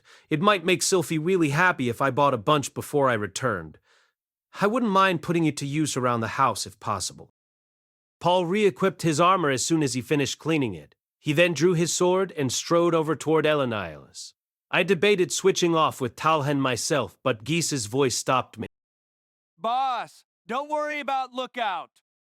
Are you sure? It's fine. That old man hasn't done any work anyways. Sides, there's something coming up here I'd like to get your opinion on anyways. Is it really okay for me to stand in for my father on that? Course, you're much smarter than him anyhow, said Geese with disinterest, plucking the book and 2 maps from his bag. He spread the maps out side by side. One was beautifully drawn, while the other was still only partially complete. We'll be at the 3rd floor soon. This, right here, this is where Roxy got separated from us. If we're lucky, she should still be around that area, if the book is anything to go off of. All right. According to the book, teleportation traps only sent people to areas on the same floor. Even though it was called a random warp, it wouldn't suddenly transport you right in front of the boss on the final floor. Roxy had warped on the 3rd floor. We had no idea if the circle she had stepped on was a randomized teleportation circle, or one with a fixed destination, but if she was still alive, there was a good chance she was on the 3rd floor. However, she'd already traversed those floors numerous times. Considering Roxy's strength, if she'd been able to make it to the 2nd floor on her own, then she would have already left the labyrinth. It was difficult to imagine she would head further into the 4th floor. There's no magic that can help find her, is there? No, there's not. I tried thinking of some way I could utilize the spells at my disposal to try to find her, but nothing came to mind in the moment. Boss, just use your intuition for this. Where do you think Roxy would be? My intuition, huh? I stroked my chin. We can't afford to cover this entire labyrinth with a fine-tooth comb. So if we're going to look for her, we're going to need intuition. All right then, how about this area? For the sake of it, I randomly selected one of the empty areas on the unfinished map. East of where she teleported, huh? Okay, then let's start the search there. He was just as casual in his response. I did feel like heading dead east was the most efficient way to go. After all, there was no one in our group with the analytical capabilities to pinpoint her location. We would have to search the areas they hadn't already investigated, regardless. Frankly, with Roxy gone from the mix, we couldn't even break through to the 2nd floor. This is all thanks to you, boss. Those iron crawlers are nasty beasts. I bet. The monsters in this labyrinth were resistant to Talhan's preferred school of magic. Paul was the group's primary damage dealer, but if he got wrapped up in webs, he couldn't completely cover their front. Viera wasn't very reliable either, and she couldn't cover for other people as well as Elenalis could. In order to get through here, you needed someone who could use ice or fire magic. It was no wonder they'd been stuck without Roxy. In fact, it was a miracle they'd been able to make it back out without her. I thought we could make do somehow, but there aren't many magicians in this area, and not a one with the grit to challenge the teleportation labyrinth. Geese had tried to find a solution on his own, apparently. Now that I thought about it, he had been attempting to recruit someone when we first saw him in the guild. It didn't look like it had gone well. It seems we've put you through a lot of trouble, Mr. Geese. Don't worry about it. Also, I told you to call me newbie, didn't I? You give me the creeps talking all polite like that. Got it, newbie. I'll introduce you to a nice girl, Monkey, after this is over, and you can have her pluck the fleas off your back. Ooh, not bad since I can't even go to the adult districts here. Hey, wait! Who you calling a monkey? There was a lot I wanted to discuss with Geese, but I would leave things there for now. After that, Geese and I confirmed which route we'd be taking next. The map he'd created was easy to understand. Compared to the perfectly mapped-out first floor, there were several missing sections on this map on the second floor. Roxy and Zenith wouldn't happen to be in any of those sections, would they? Continuing on without checking them made me a bit uneasy, but we had to get to the third floor. The best place to search wasn't the closest, but rather the place Roxy was most likely to be. Geese, where are we right now? Elenize suddenly inserted herself into the conversation. Geese answered by pointing to a spot on the map. We're around here right now. Then we'll be moving beyond the second floor soon. Yeah, but we'll still have those spiders and worms coming out. Monsters that change formation partway through. This certainly is an unpleasant labyrinth. You can say that again. Elenize ran a hand over her hair. Her usual proud curls were looking somewhat unkempt. By the way, Geese, why do you call Rudeus boss? We gotta know each other in Adoldia jail. Adoldia jail? You mean the one that Delane talked about before? How in the world did that happen? You'll tell you more about it when we get home. Geese grinned, leaving it there. Thinking about the Doldia cell brought back memories. I'd experienced true freedom back then. I couldn't walk around naked like that anymore, though. Well, okay, except for in bed. I clearly wasn't too nervous if I could afford to have thoughts like those. And so, our group arrived at the third floor. It had probably been about 10 hours since we first entered. We were moving quite swiftly. I thought it would take us several days to delve this far. It would if we didn't have a map. It made sense that going in blind was very different from following a map. There were no more small spiders on the floor. Occasionally, we'd discover a web strung up on the wall, but there was little sign of life. Instead, I could feel something unsettling in the air, radiating from deep within the cave. The real thing started here. First, we had to find Roxy. Just then, her familiar scent came wafting through the air. No, it wasn't my imagination. This really was her smell, her presence that I felt. I wouldn't mistake this. I could feel my heart race. She was here, I was certain. Chapter 4, Her Emotional Perspective. Roxy. I heard a small sound, and my eyes snapped open. Everything around me was dark and narrow. Yes, that's right. This place was narrow. After being warped numerous times, it was here that I'd arrived, in a space no larger than a cradle. It had only enough room for a single human, or perhaps two, to lie down. The ceiling was low too, barely taller than my head. As long as I was within this small, cramped area, no monsters could come teleporting in. I sat at the edge of the space and leaned back against the wall, gazing at what lay before me. A magic circle emitting a pale light. A teleportation circle. If I put just one foot on it, it would send me off somewhere, most likely to a monster's den. To a place clamoring with dozens of monsters. To my death. Just 1 month ago I'd stumbled. I could make the excuse that it wasn't my fault. I was evading an attack directed my way, taking a step back when I tripped over a rock. I lost my balance and my foot found a magic circle. Despite the fact that I had gone over where the traps were before we headed into battle, I had still so easily stepped right onto one. The place I was teleported to teemed with monsters. There were 20, no, 30 of them. I was a magician, and a pretty good one if I said so myself. I couldn't cast without incantations, but I could shorten them, thereby casting magic faster than most other mages. Facing enemies in vast numbers wasn't new to me. Even as I was surrounded, I didn't panic. I thought only about eradicating my enemy, and soon did just that. But no matter how many I defeated, they just kept coming. Monster after monster, as far as the eye could see. The beasts of this labyrinth knew exactly where the teleportation circles led. This was their lair, after all. The trap were laid so the beasts could feast on unsuspecting adventurers. I was prepared to die. I defeated them all, but still, my mana wasn't endless. Eventually I would run out. I knew it would be over at that point. Even as my mana dwindled to 20%, the wave of enemies never ceased. The bodies were piling up, but still more beasts pressed in. I was completely cornered. Help wasn't coming. Perhaps they'd abandoned me.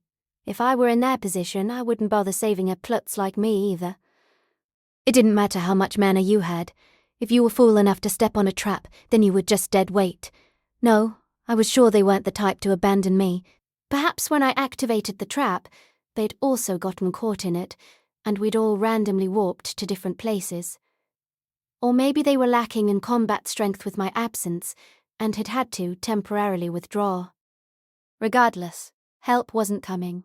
Even as I felt the tears threatening to well up, I still desperately fought. Even as I felt my mana begin to dwindle, it was then that I spied a light. 6 magic circles contained in a spacious room. Monsters were appearing from all but one of the circles. Perhaps that was because there were no monsters at the other end. I had to choose or die. I used the remainder of my mana to vanquish the horde, then hopped up onto the circle, which brought me to where I currently sat. Somehow, I'd managed to survive. My luck had held past. Mathe, and man is intentivift. Me, monsters freer. I could make as much water as I needed with magic, and I had food packed in my backpack. I could recover my mana here, and then find a way to escape. That thought in mind, I spent the rest of my day there. The next day I stepped onto the only magic circle in the room. The place it whisked me off to was a passageway I was unfamiliar with. Apparently, it had been one of the random warps. I could sense no one in the vicinity. I mapped the area on my own and forged onward, intent on escaping this labyrinth. I'd considered waiting for help, but there was a possibility that Paul and the others had been wiped out as well. Random teleportation traps were just that deadly. I wove through the tunnels, discovering other teleportation circles. I left a symbol on the ground nearby for myself, and hopped on. Once again, I was flown off to some unfamiliar passage. I repeated this process numerous times. The teleportation labyrinth was designed to make it impossible to get anywhere without doing so. I was careful not to step on any traps, watching out for circles that might be hidden beneath rocks as I continued forward. I had no idea if I was making progress or just going back the way I'd come. It was impossible to get your bearings in this labyrinth. It was no use relying on your sense of direction here. I was anxious, but even so, I had to press on.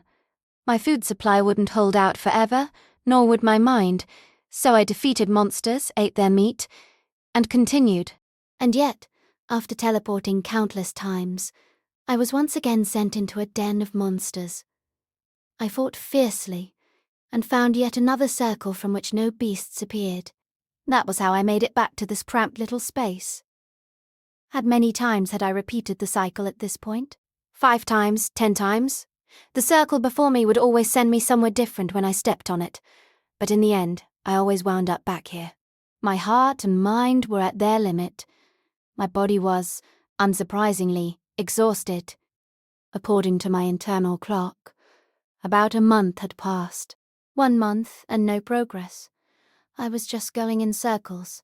The fighting wasn't easy, either. I was hit countless times, and felt myself growing faint from blood loss. At some point, the beasts had begun trying to block off the circle so I could no longer escape. Despite their appearances, these monsters were quite intelligent.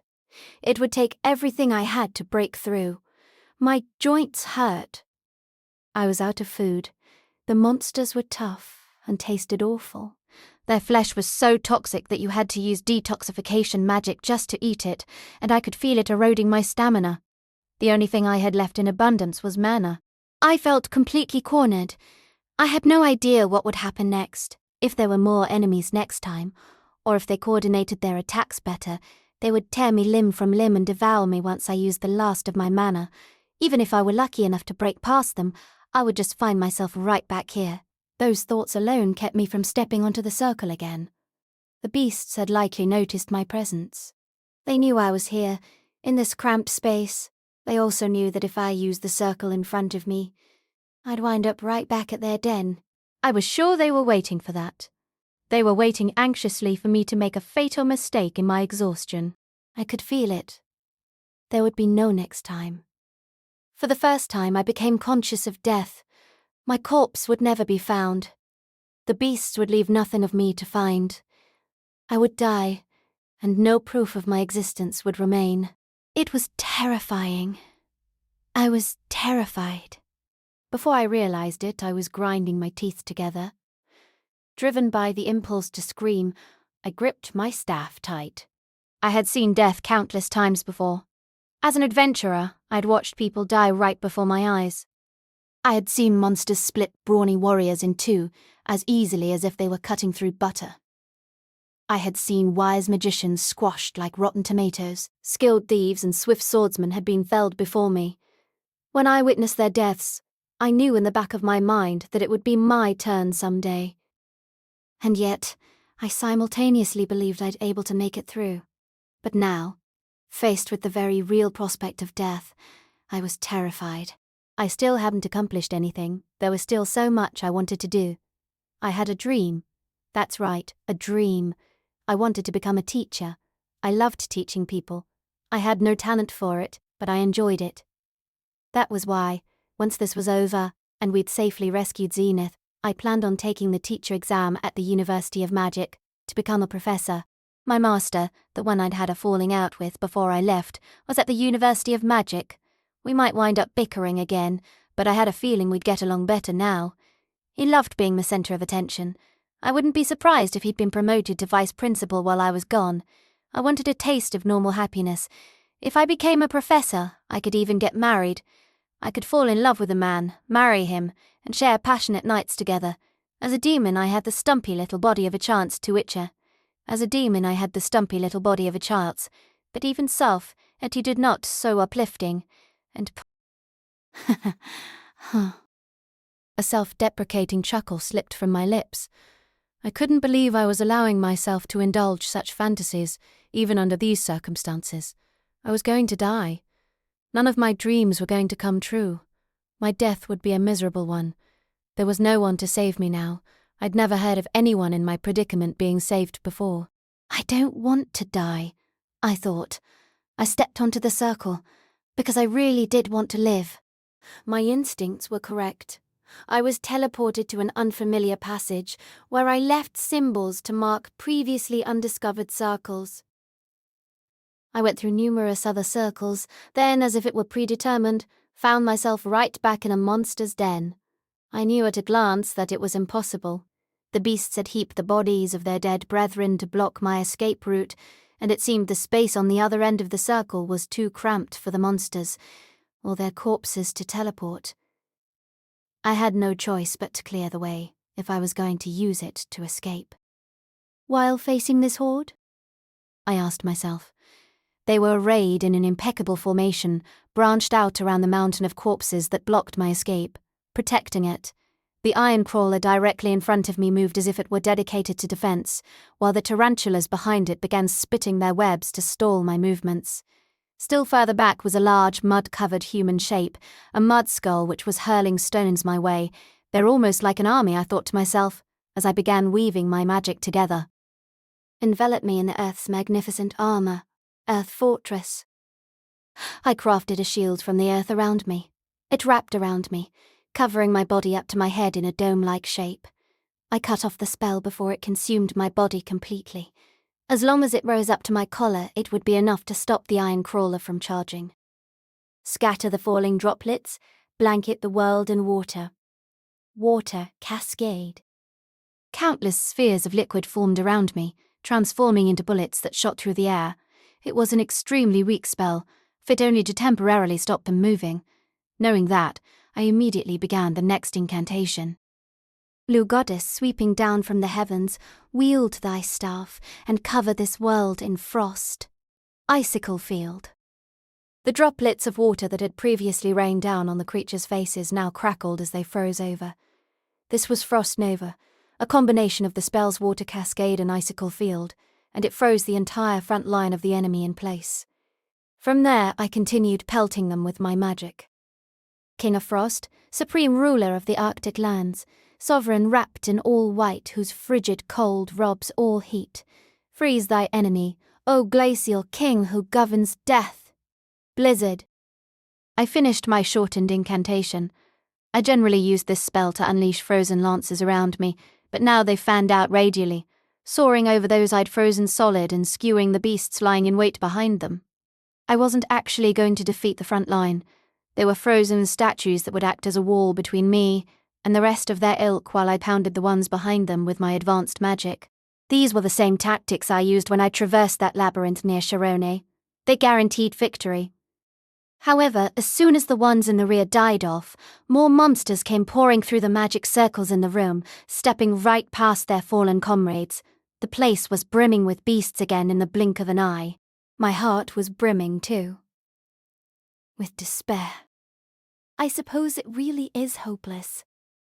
If I didn't move those corpses, I wasn't going to make it out of here. But there were too many for just me to handle. Grr. The mud skull was launching boulders at me from a distance. It had already shattered part of my earth fortress, and the sluggish iron crawler was bearing down. A chill ran up my spine. I could feel a cold sweat coming on. Take up thy burnt blade and pierce through thy enemy. Flame slice. A fiery sword flew through the air, scorching the worm's carapace. The creature writhed in pain before death took it.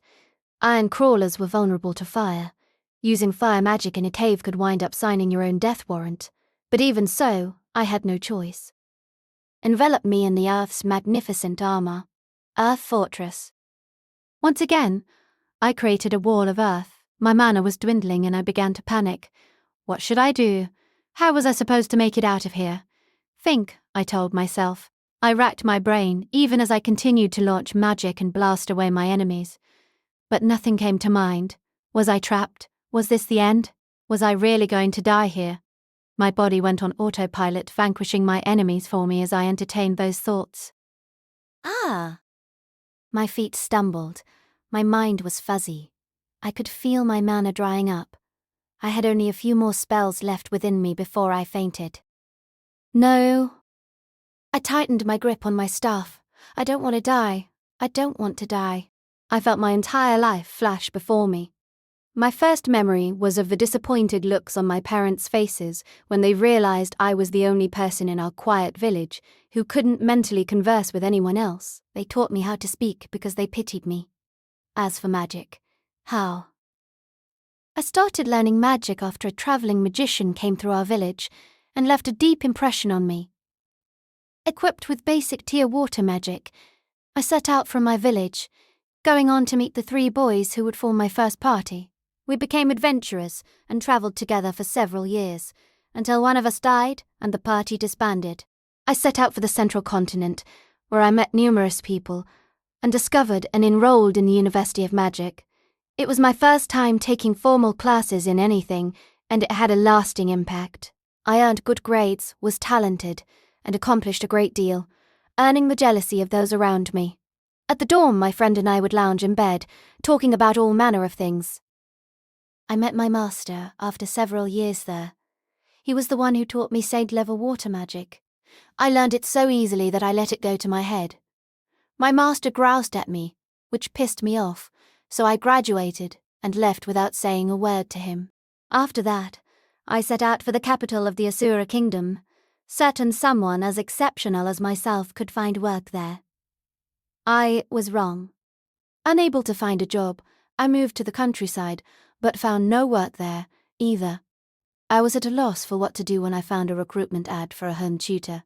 That was how I met Paul and his family, including Rudy. Watching Paul's many sexual encounters titillated me. Rudy's talent shocked me. I was jealous, but also felt a growing sense of respect for him since, unlike me, he didn't let it go to his head. Before I departed, I taught him Saint-tier water magic. I began delving into a labyrinth near the Shironi Kingdom next. The Shironi Kingdom hired me to teach magic to Prince Pax once I was done, a task that reminded me yet again of how amazing Rudeus was, as well as how little talent I had as a teacher. Then Rudy's letter came, and I worked tirelessly to craft a textbook on the demon god tongue for him. When my job eventually grew too disgusting to bear, I left the Shironi Kingdom. It was then that I learned about the displacement incident. I met Elenise and Taland, two people so unrestrained in their behaviour that it came as a shock to me. We set out together for the demon continent, where I reunited with my parents and confirmed that they really did love me. Then I ran into Kisharika. And then, after that, all those memories ran through my mind in an instant. An iron crawler was bearing down on me. Thanks to my fire magic, the room had heated up, and the effects of the frost nova were wearing off. I can't do this. I don't want to die. I don't want to. No! I screamed in my head. No! She swung her staff around. Futilely, webs came flying at me, wrapping around it. In moments, it was ripped from my hand. I don't want to die. Please, someone, anyone, help me. I inched backward, but there was just a wall behind me. The iron crawler was coming. No, not one many. There was nothing left for me to do. I was going to be eaten alive, wasn't I? No, anything but that. Someone, please. Oh. The iron crawler was already... I snapped my eyes shut in the face of the impinging crawler. I guess I won't be able to see my mother and father anymore. That was the last thought I had. I waited for a bit, but the end never came. Maybe I'd just died instantly. Maybe it was already over. No, that couldn't be, but I couldn't even hear anything. Was this the afterlife? Timidly, I peeled my eyes open. An unimaginable vista spread out before me. It was a world of ice. The death road tarantulas, the iron crawlers, and the mud skull had all turned into pure white statues. The latter of the three was at the back of the horde. I heard a crack as its body began to crumble. The human skull, its vital core, hit the ground and splintered. Even the inside of it was frozen solid. The gulf in power between this spell and mine was vast. My own frost nova could only freeze the surface of things, but this had most likely killed everything in the area. Huh? Confused, I reached out to retrieve my staff. Eek. An icy cold sensation shot up my fingers, and I dropped it on reflex. It clattered to the ground, echoing amidst the silence. I heard a voice, perhaps reacting to the sound. Oh, thank God! A young man came walking toward me, weaving around the ice statues. The moment I saw him, my heart started pounding. I could feel the blood rush to my face, warming my cheeks. This man was my ideal type. He was tall, with soft hair and gentle features. He was draped in a grey robe and held a staff, but looked well built for a magician. There was a clear look of relief on his face as he approached, gazing down at me. Huh? Huh? He embraced me with those well-built, warm, strong arms. His scent a familiar one that smelled of sweat filled my nose. He partially knelt and nuzzled his face into my neck, seemingly overcome with emotion as he inhaled deeply. That was when I realized something. I hadn't bathed at all in the past month. Ah. As soon as I realized, I shoved him away. Huh? Crap, I'd done something terrible, after he'd gone to the trouble of saving me. But I didn't want him to think I was stinky. Oh, wait. Maybe now wasn't the time to be worrying about that. Was it? I couldn't really think straight. My apologies. It just kind of stings. I stink? I'm sorry. Shocked, he sniffed at his sleeve. No, not you. My body. I've been in here a month. Oh, that's what you meant. It really doesn't bother me, though. Well, it does bother me. Oh, forget it. That didn't matter right now. First, I needed to thank him. Thank you so much for saving me. Not at all. It was only natural. Natural? I didn't see how he had any obligation to face that kind of horde to save me. Oh yeah, his name. I had to ask his name. Ahem. It's a pleasure to make your acquaintance. My name is Roxy Migodia. If you don't mind, may I know your name as well? His entire body went stiff when I asked that. Had I said something weird? Make my acquaintance? Huh? Oh, have we met somewhere before? If so, I must apologize. I'm afraid I don't remember. Come to think of it, I did get the feeling I'd seen him somewhere before, but where? He did kind of resemble Paul, but surely I wouldn't forget someone like this. You don't remember? His face went pale. Had I made him angry? I did feel like we'd met somewhere before. His face was familiar, as if I'd seen him long ago. Don't remember. He shook his head a bit and staggered backward. Suddenly, he slapped a hand over his mouth, and then... Bleeg! He threw up. Soon after that, I discovered the young man was Rudeus Greyrat, all grown up. Paul and the others, who caught up a few moments later, took me into their care. With that, I had narrowly escaped death. Chapter 5. The Indomitable Magician. Roxy was just as I remembered her from so many years ago. She looked and behaved the same, although being trapped in the labyrinth for the past month had weakened her considerably. Her cheeks were gaunt, and there were circles under her eyes. Her braids had fallen loose, and her entire body was covered in dirt, making her look like a street urchin. Despite all that, she hadn't lost her spirit at all. After seeing her condition, Geese made the immediate call for us to withdraw. A prudent decision. Talhand carried Roxy on his back and we headed for the surface. I, of course, suggested I would carry Her Holiness, but we wouldn't make it through the second floor without my offensive abilities, so I had to give up on the idea. I did inwardly debate whether it was acceptable to let such an uncouth brute carry Roxy, but no one else protested, Roxy included. I'm sorry, Mr. Talhand, for causing such trouble. Don't worry about it. I gotta help out sometimes, too. I don't stink, do I? I figure it must be pretty bad for Rudy to have thrown up like that. If I couldn't handle this much, I couldn't call myself an adventurer. I listened from behind as we walked. The two of them had traveled together for a long time, I was told. Judging by the way they talked, I could tell they trusted each other deeply. A twinge of jealousy stirred within me. Spurred on by that jealousy, I spoke up. Teacher, you know it wasn't because I thought you were stinky that I threw up. Roxy glanced back at me before quickly averting her eyes. Then why did you throw up? I was caught between happiness at finally seeing you again and despair that you didn't remember me, and my stomach just knotted up. It's not like I forgot you. I just couldn't make the connection between the adorable Rudy from a long time ago and the current you. She mumbled in response before going silent. It was a short conversation, but hearing her voice for the first time in a long while filled me with such joy that I could have flown right up to heaven. Our in-sitting group rejoiced upon Roxy's return, likely because this was the first happy news they'd had since they began searching the labyrinth.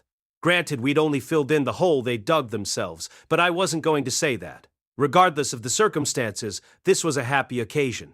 Lilia immediately coaxed Roxy off to the bath.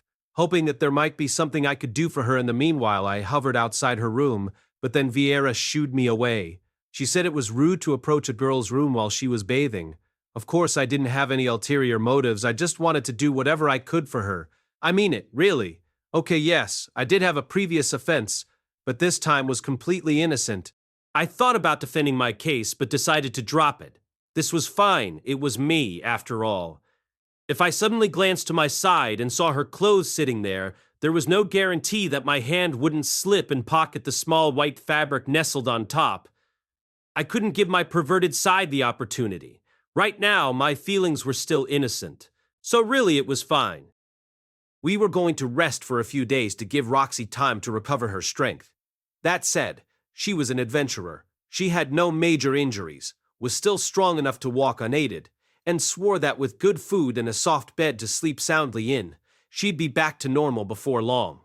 Everything seemed to be going smoothly. But I couldn't get over the fact that I'd screwed up and behaved shamefully in front of her. I hoped she wasn't disillusioned with me. The barfing had been disrespectful, but I was just so shocked. I never stopped thinking about her the entire time we'd been apart. To think she might have forgotten me, it was overwhelming. Come to think of it, Sylvie had said she was stunned too when I acted like we were meeting for the first time. I wondered if she'd felt the same way back then. I'd have to apologize to her when I made it back home. Roxy slept an entire day. I couldn't really fault her for it, given that she'd spent a month in a monster-infested labyrinth. I wanted to be the first to bid her good morning when she woke, so I loitered in front of her door, but Lilia shooed me off. I glanced back and was able to get a glimpse of her face as she slept peacefully. I decided to leave it at that, hoping she'd recover soon. On the second day, Roxy jumped out of bed. It was right at the lunch hour. She marched over to our table as we were eating, moving as stiff as a robot. "Good morning, teacher." Yes. Good morning, Rudy. I mean, Mr. Rudeus. There were 4 of us, including myself, at the table. The others were Elenilas, Paul, and Taland. Geese and the remaining 3 were currently out shopping. Our group composition was such that the Labyrinth party spent their entire time resting while they were in the city, and the waiting party ran errands in the meantime. Geese was part of the Labyrinth party, but for some reason, he was taking command of the waiting party. He sure was a hard worker. Maybe he should quit being an adventurer and become an administrator instead. Everyone, all those present, turned their eyes toward Roxy. Meekly, she swept her gaze over each of us, then bowed her head. I'm sorry for causing you all trouble, but I really am okay now. People's reactions varied. There was one who wrapped an arm around her shoulder and said, "You needn't worry about that." Another who nodded and said, "No problem." Another who took a gulp of alcohol before shoving a bottle in her direction. And finally, there was me, who was overwhelmed with emotion at her return. Well, if you want to thank someone, thank Rudy. If he hadn't started babbling farther, I can sense God nearby, and run forward, punching through walls, we wouldn't have found you. Paul made me sound like a complete nutcase when it put it like that, but I'd somehow known exactly where Roxy was as we wound our way through the 3rd floor. I also had a feeling she was in trouble. Knowing that the situation called for expediency, I made a beeline for the sound of her voice without regard for the potential danger of the tunnels collapsing. Whenever I hit a wall, I smashed right through it without hesitation. I had no idea how I knew she was in trouble. I just did. It was my bond with Roxy, drawing us together. I was sure of it. Yeah, there was a slight chance that the man-god had intervened, but I would disregard that. There was only one God I believed in. Wait, did that mean God had guided me there? In that case, there was nothing strange about it at all. As I was preoccupied with such thoughts, Roxy turned toward me and bowed her head again. Mr. Rudeus, what I mean to say is, thank you. Why did I feel like Roxy was being cold and distant? No, I knew this sensation. I'd learned about it in school. It was my name, the way she'd called my name. She was calling me Mister, as if I were some kind of stranger. Don't worry about it. I only did what anyone would have. More importantly, please just call me Rudy.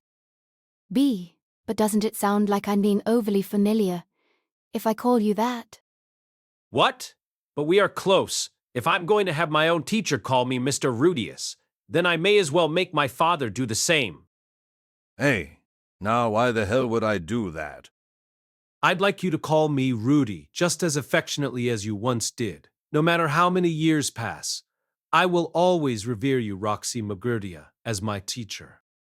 Roxy blinked several times. For some reason, her cheeks were red.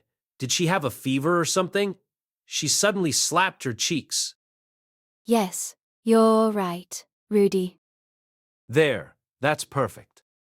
She gave a self-deprecating smile as she looked at me. Her cheeks were still a bit rosy. All that aside, you really have gotten big. I am a human, after all. You don't seem to have changed, though. Yes, still as small as ever. I don't think you're as small as you think you are. Oh, really? This was bringing back so many memories. If I closed my eyes, I could recall them all. The first day she taught me magic. The day I obtained my object of worship. The day she taught me Saint Tier magic. The day we said goodbye. And the days we spent exchanging letters. Every memory was precious to me. Anyway, that was some spectacular magic. It seems you kept up quite well with your training in my absence. Was that Emperor Tier water magic? Which spell are you referring to? I asked, though I was pretty sure I hadn't used anything Emperor Tier. The magic you used when you saved me. That power, that speed, and the range. It was incredible magic. That was the Emperor Tier magic I've heard about. Absolute Zero, right? Nope. That was just a simple frost nova. We had been traversing the second floor when Talhan told me about the magic Roxy had been using and how effective it was. I'd simply mimicked it. But now Roxy had a look on her face that seemed to say, "Well, I'm right, aren't I?" I hesitated on whether to correct her or not. She was a water magic specialist. It might shame her to discover she'd misinterpreted my spell. Perhaps a little white lie was appropriate here. Granted, I'd be exposed immediately. Maybe the wisest course of action was to say yes and then relay the truth afterward, in secret. But what if I did that and she reacted negatively?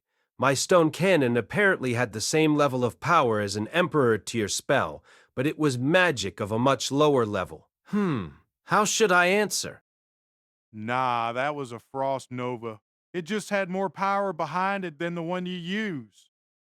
As I hesitated, Tallhand took the opportunity to respond in my place. How unwarranted. I'd better follow up with something or else. Oh, so that's it. My apologies.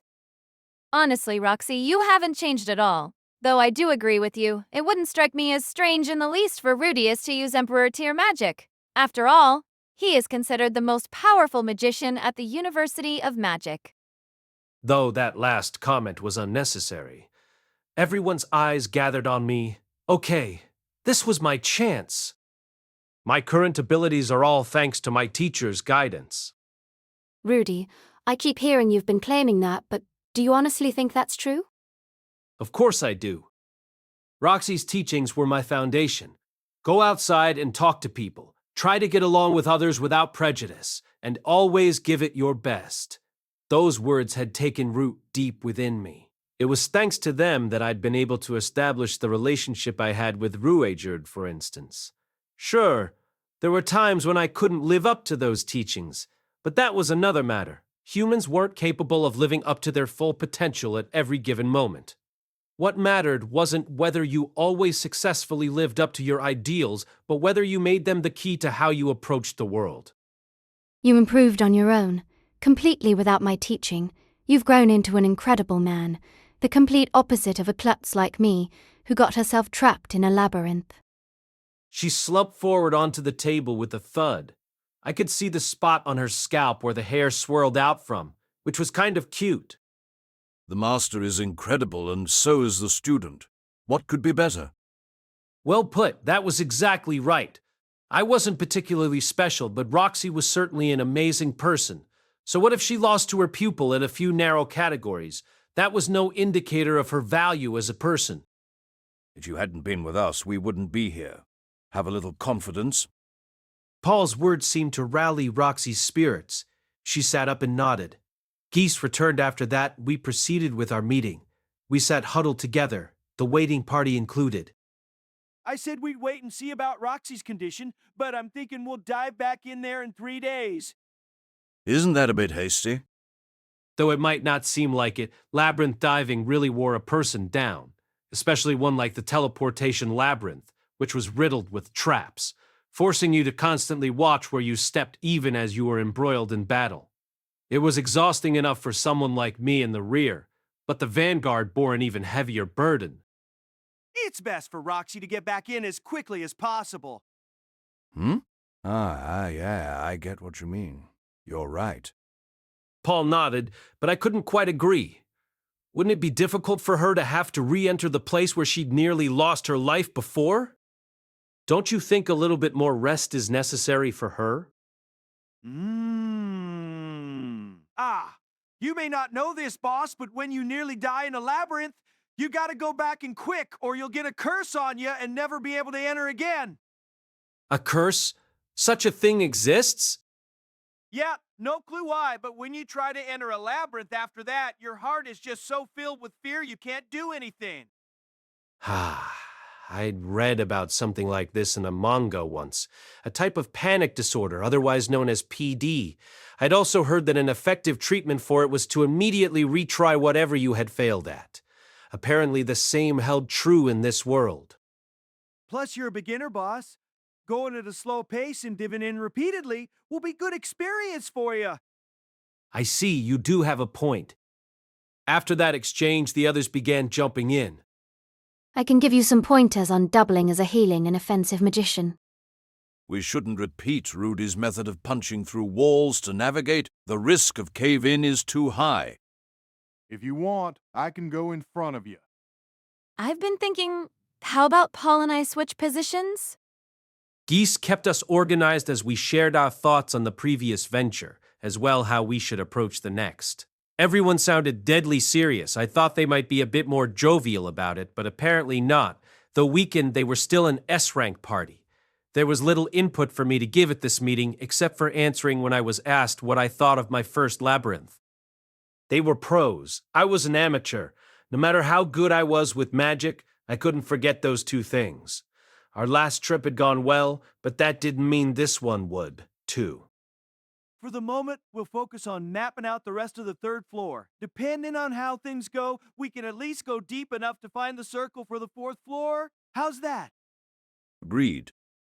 We said in unison. Generally, once a party discovered the stairs to the next floor, they would decide whether to go deeper or temporarily return to the surface. If they opted for the latter, they would take a straight path down to resume from the point they left off when they returned. The same went for us. We'd gone straight down to the third floor last time. If you weren't quick, there was a possibility the number of traps would increase. Speed was crucial. Oh, yeah. The book says the fourth floor is completely different from what we've seen so far. Some kind of ruins or something.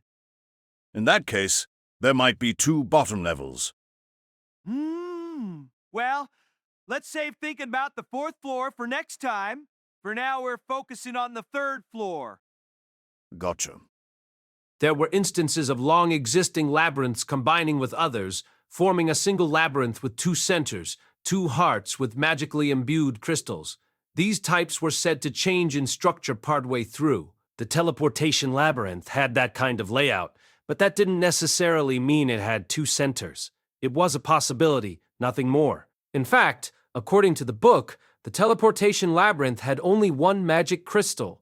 However, there was still the possibility that it had originally been an ordinary labyrinth, which later merged with these old ruins to take its current form. Speaking of ruins, there were also the ones containing the teleportation circles we'd used to get here. What's this book you're talking about? Rudy brought it with him. It's got notes from a guy who traveled almost to the very depths of the teleportation labyrinths. You should read it, too. Geese passed the book in question over to her. Oh, I didn't realize such a thing existed. Understood. I'll go over it carefully tomorrow. So Roxy planned to spend tomorrow reading. In that case, I would stay at the inn. I wanted to talk to her some more, though I wasn't sure what about. If she was going to read the book, maybe we could discuss its contents? She could ask me questions, and I'd do my best to answer them. Yeah, that sounds good. Great. Absolutely perfect. Now then, about our formation. Let's shake things up a bit. Talon? As I was preoccupied with my thoughts, the conversation moved to the next topic. Talhan cleared his throat, as the man most often all the way in back, who thus observed the most. He was in charge of deciding our formation. Leave it to me. But he reeked of alcohol. He always reeked of alcohol. Geese also showered himself in liquor at night, but Talhand was tipping tankards back through the noon hours. At least he did go completely sober the moment we began our dive into a labyrinth. He had an impressive ability to switch his drinking on and off. It'll be about the same as before. There was a paper on the table with 2 lines drawn on it, along with small stones of different colors. Talhand placed the blue stone down first. First, just like before, Roxy will take up the rear. Understood. Then he put a gray stone beside the previous one. Rudeus will act as Roxy's support. She's the type to slip up when something unexpected happens, but Rudeus got that eye of foresight. He's also pretty calm for his age, so maybe he can stop something before it goes wrong. All right. He made it sound as if Roxy was lacking in composure. I wanted to protest, but it was true that she'd slipped and stepped on a teleportation trap. I'd just be stirring up trouble if I tried. Although, if you thought about it, the Eye of Foresight could only predict things I could see. That meant I'd have a good excuse to keep my eyes on Roxy the entire time we were in the labyrinth. Put that way, it didn't sound so bad.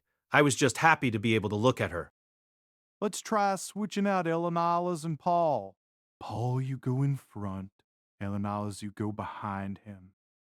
Talon said as he moved the red stone representing Paul forward and the yellow one representing Eleni's back. They were still basically side by side. This was likely just a change in roles. Before, Eleni's had been the tank while Paul had been the support, but this time, it would be the opposite. Paul would be our main tank and Eleni's would be supporting him.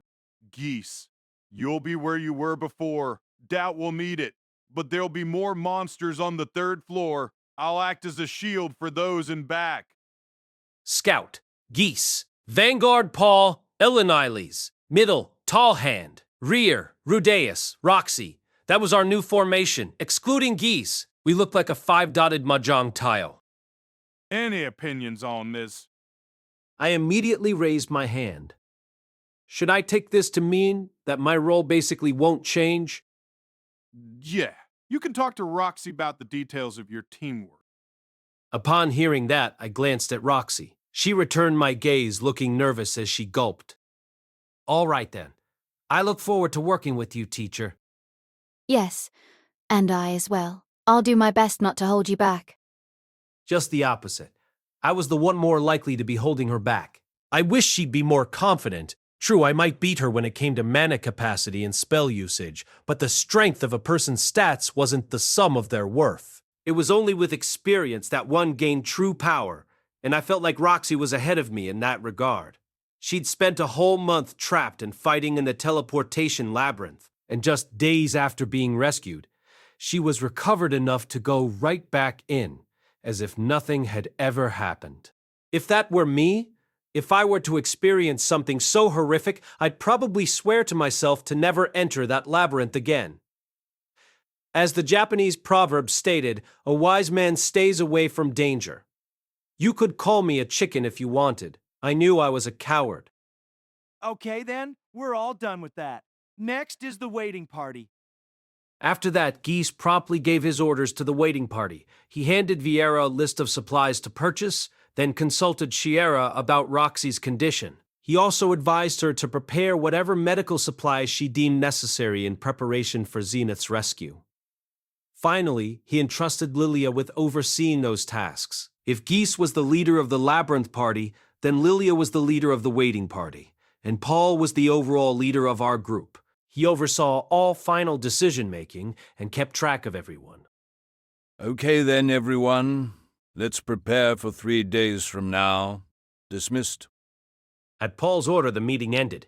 The next day, I spent my time ambling about on the 1st floor of the inn, staying in Roxy's vicinity as she read. I wanted her to consult me if there was anything she didn't understand. Me, specifically, not anyone else. Rudy? Yes? What is it, teacher? You shuffling about like that is distracting, she said with a forced smile. My apologies. I hung my head and decided to leave. So that's it. I'm distracting her. That makes sense. I'm just getting in the way of her reading. I couldn't cause her trouble. That wasn't my intention. I just wanted to be of assistance. But if I was a distraction, then it couldn't be helped. Maybe I should just go elsewhere. Yeah, maybe I would go to some deserted tavern somewhere. It was good to drink alone occasionally. Yeah, that's what I'll do. Rudy, if you have enough time to shuffle about, There's some things in this book I'm not clear on that I'd like you to. Okay. I immediately plopped down next to her.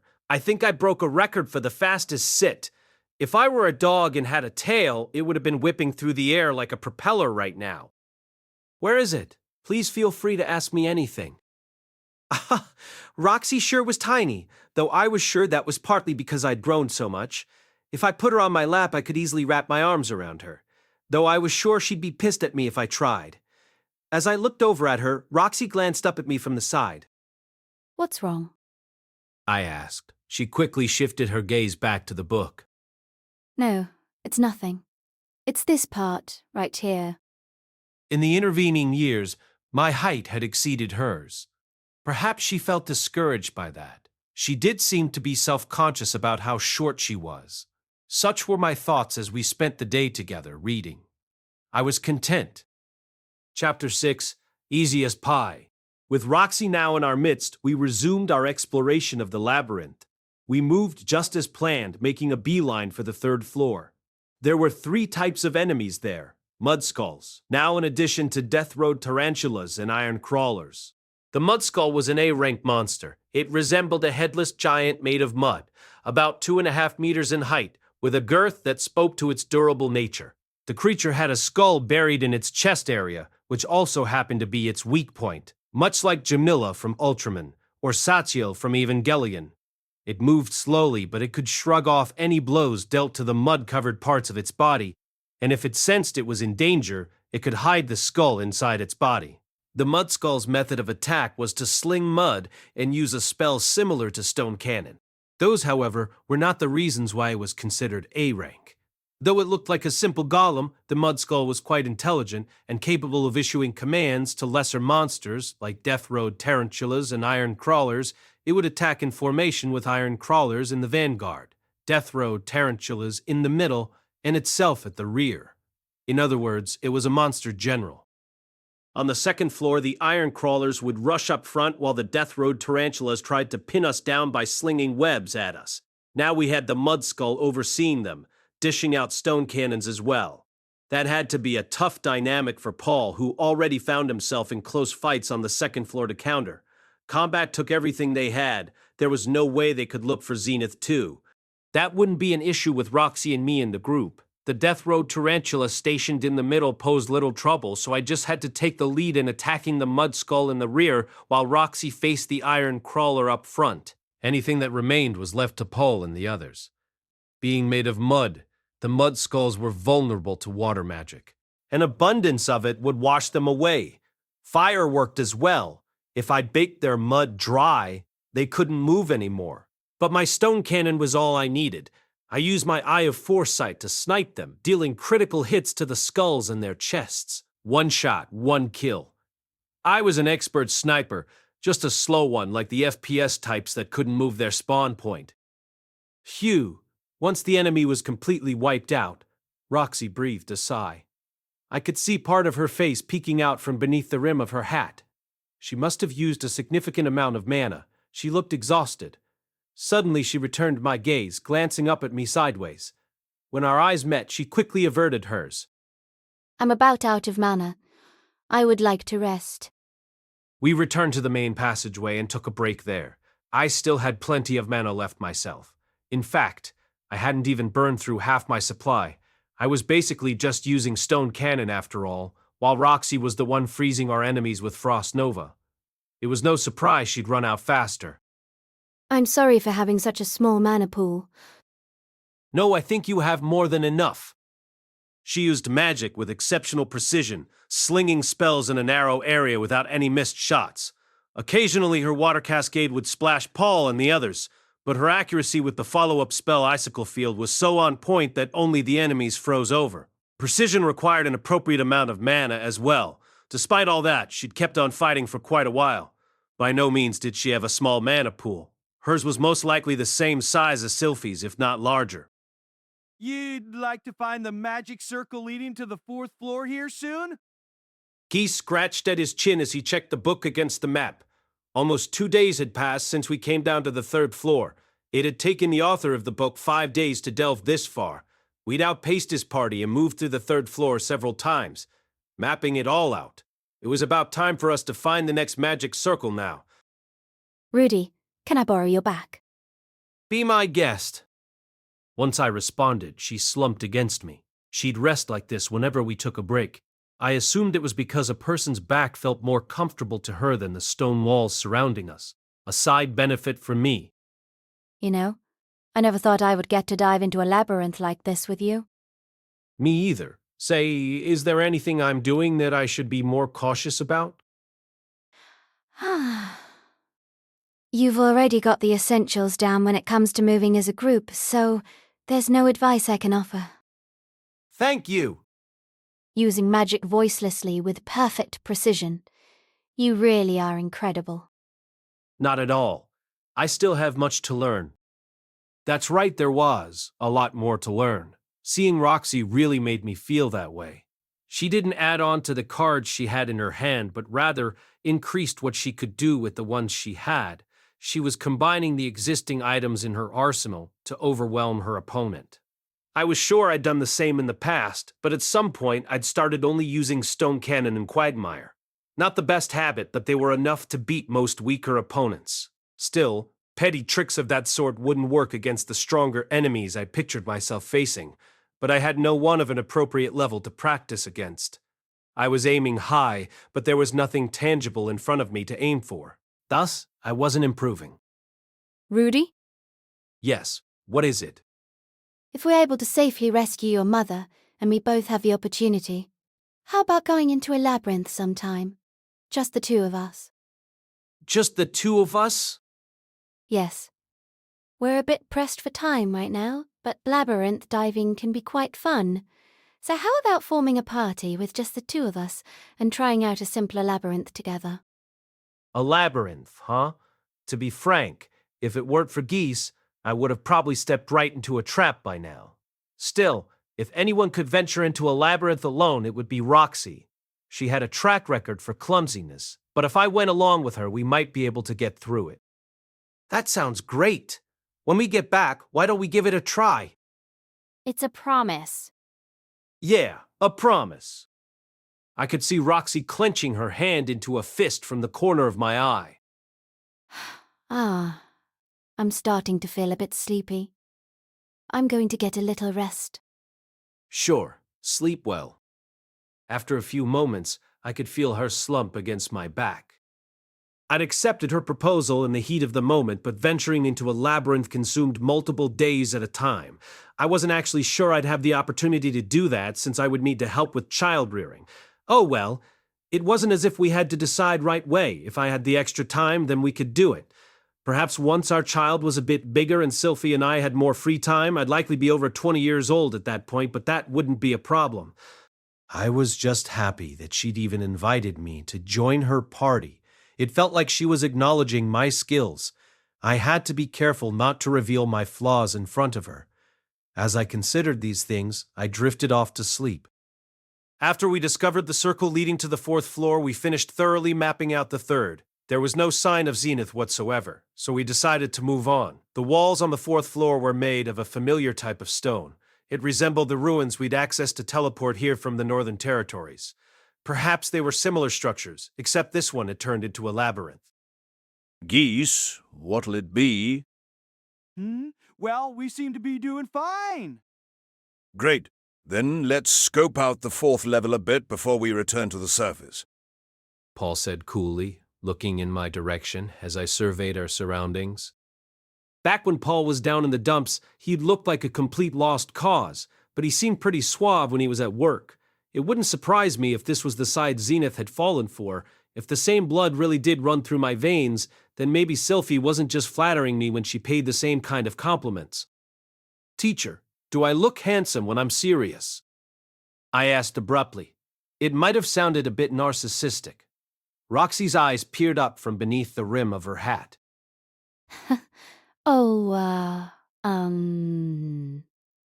Well, sure, you're handsome? She fumbled with her words, then quickly averted her eyes again. Okay, that reaction said all I needed to know. She expressed her feelings loud and clear. That was clearly an uncomfortable question. How rude of me. It seemed I'd gotten a bit carried away. If Roxy turned super cutesy on me and asked, "Hey, Rudy, on a scale of 1 to 10, how cute am I?" I'd happily raise up glow sticks in either hand and readily say, a 100, I'd be in the front row, make no mistake. There was more to a man than just his face, there was his heart too. He needed a heart of red-hot flaming steel, one that could knock out anyone with a single punch. Rudy enemies. I looked up to find 2 4-armed monsters in armor approaching. Armored warriors. Incidentally, these monsters were considered undead. Earth and divine magic worked best against them. Stone cannon, provided it was big enough, could smash most of them into pieces in a single hit. I'll start off with stone cannon. Wait, Rudy, you can't. I've heard that the armored warrior uses the water god style. If you're careless with your magic, they'll counter it right back at us. The water god style was something I hadn't really encountered much, but it was a sword style based around deflecting and countering attacks. It was also effective against magic, for some reason. I wasn't sure how, but one of their abilities allowed them to counter offensive magic with the flash of a sword. Ordinarily, I wouldn't be too worried, but these guys had 4 arms, and they weren't human. They might well be capable of engaging 4 people at once and still managing to counter every single attack. All right then, what should we do? Let's cover the others and trip them up. It's our first time against this opponent. We have to be cautious. Roger that. Father, I'll use Quagmire. Please watch your feet. Got it. These armored-type monsters had a lot of power, and their sword skills were fearsome, but they were sluggish. The steel on their bodies was heavy enough that they sank easily into the mud. They might fall right through the floor if I made my spell too deep. I didn't think there was much risk for collapse, but it was still probably best to keep environment-altering effects to a minimum. Up to the knees was enough. Quagmire! Their feet sank as they tried to advance, the mud swallowing them up to their thighs. Then our 2 frontline members set to work. Paul, I'll take the left. Gotcha. Wait, you're always taking the left. The wall gets in the way otherwise and makes it difficult to swing. So you're only thinking about yourself. Whoa, that was close. Paul handled them with ease.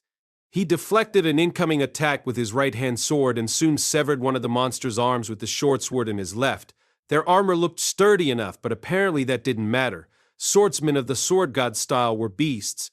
That, or maybe his short sword was just that sharp. Elenilus, on the other hand, seemed a bit overwhelmed. She never took much damage from her opponent, but she lacked the offense to land a killing blow. Let's back them up. Rudy, let's release our magic at the same time, in Miss Eleniza's direction. Got it. I lifted my staff, conjuring a stone cannon. Now that they couldn't move, there was no way for them to evade. I had no idea how fast my attack would have to be to keep them from deflecting it, and I would never know unless I tried. I hear ya. He lifted his shield and waddled up in front of us. If a counter did come flying back at us, he would be there to soak it up. As long as he didn't die instantly, I could use my advanced tier magic to heal him. I just hoped any attacks would miss his vital organs. Stone cannon! Majestic blade of ice, I summon thee to strike my enemy down. Icicle blade. Though our casting times were different, we released our magic at the same time. One was a round cannonball and the other was a sword of ice, almost like the Ultra Slash attack from Ultraman. Our armor-clad opponent attempted to deflect the attacks.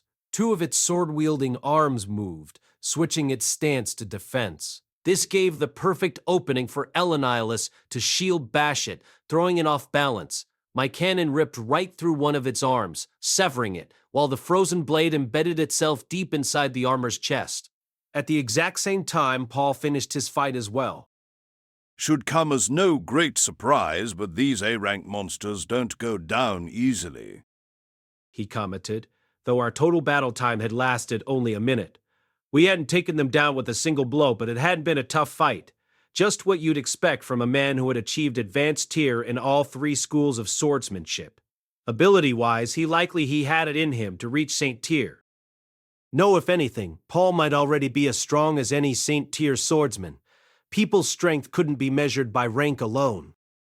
Father, have you gotten stronger than you were before? Oh crap.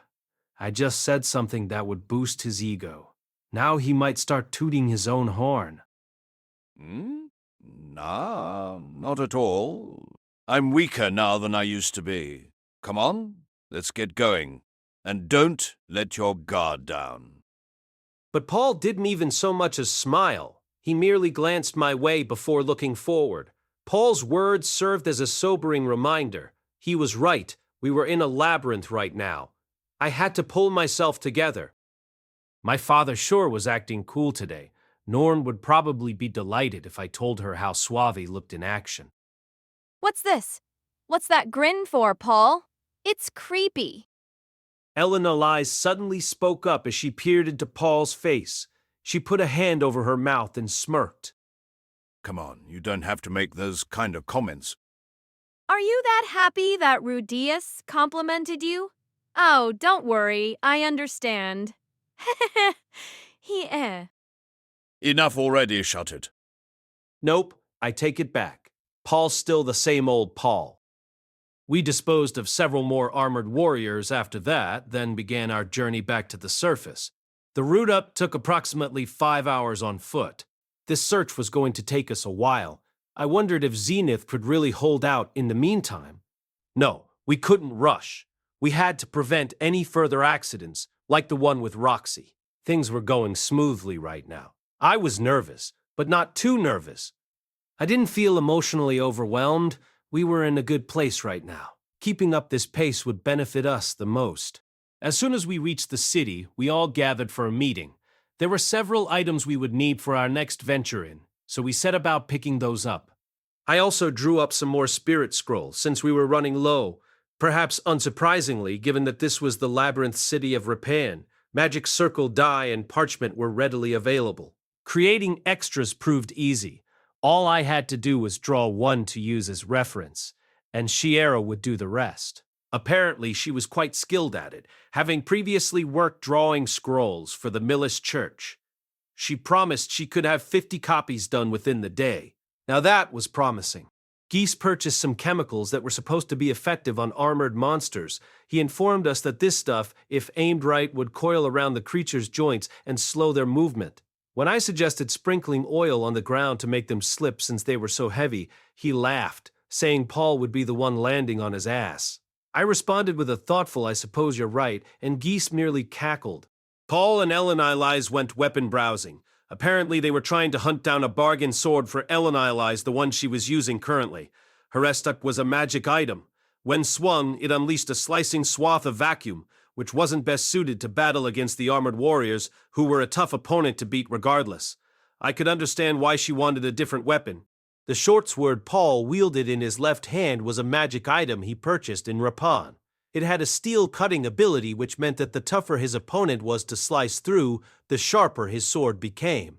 This was a rather rare ability, so much so that the people in the market hadn't been able to identify it. They had treated it like a dull butter knife that couldn't even saw through dried meat, and practically sold it for pennies. Paul claimed it was my keen eyesight that helped me to identify this sword's true power. But I knew better. I'd read The Legend of Perugius back in Buena Village, and there was a warrior in it whose weapon carried that very same skill. Though unable to slice through dried meat, it was capable of cutting a clump of steel clean in two.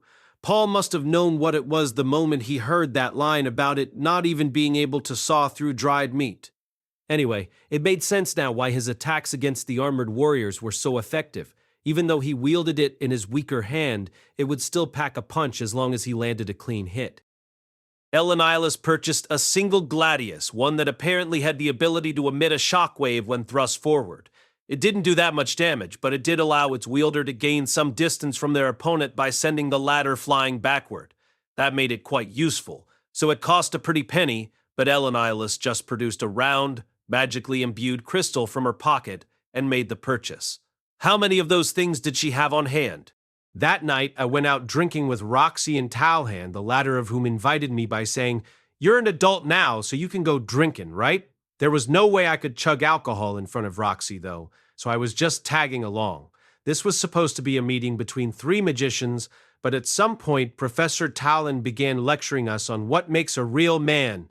Men were supposed to have muscles. Superb muscles meant a superb spirit. It wasn't a conversation for magicians, but it was still meaningful. He was absolutely right. Men should be brawny and strong. Roxy drowsily sat through it. She clearly couldn't have been less interested. Not that I could blame her. The following day, Lilia bid us farewell as we dove back down into the labyrinth. Our journey to the 4th floor was a smooth one. This was partly because of our elaborate preparations and gear change, but we were also lucky. It was basically a straight shot all the way down here.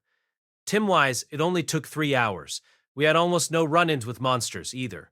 Once there, we continued to map out the 4th level rather than proceed onward, but to no one's surprise, Zenith was nowhere to be found. Since our supplies were still in good stock, we proceeded down to begin our conquest of the 5th floor. On this level, the armored warriors were joined by devouring devils. The devouring devil was a demon with a giant mouth and razor-sharp fangs. It also had long limbs and pointed claws that allowed it to scale the ceiling, not unlike an alien from a certain movie franchise. It was a formidable opponent. The fact that it could come skittering across the ceiling or walls meant that our formation was useless. It would pass right over Alanilus and Paul as they engaged an armored warrior and make a beeline for us. Watching it sent a chill down my spine. Having said all that, the devouring devil itself wasn't all that strong. It was quick, with powerful-looking attacks, but it had low defenses and didn't put up much of a fight. I was a bit surprised when it first made its appearance, but after batting it off the wall, Alanilus dove in with her new weapon and the fight ended without incident. Though the devouring devil was a rank, we grew accustomed to its unusual movement patterns. It was the armored warrior, with its exceptional strength, that proved to be the more difficult opponent. It was annoying to have to keep looking upward to spot the devils, though. If your attention was drawn to the ceiling, you wouldn't spot the traps laid down by your feet. And if you carelessly stepped on such a trap, you could be warped off to God knows where.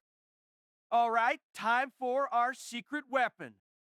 Fortunately, we had our guidebook. There was an innovative countermeasure for these pests recorded in the pages of an exploratory account of the teleportation labyrinth. The roots of the Talfro tree were sold for consumption, but if you burned them like incense, the devils would descend from the ceiling. They hated the smell of it. Not just that, they would also try to escape as far from the smoke as they could. This made it incredibly easy to battle them. In fact, with this method, they weren't even B rank. They were closer to C rank. The author of this book sure had done their research. Just like that, we cleared the 5th floor in no time flat.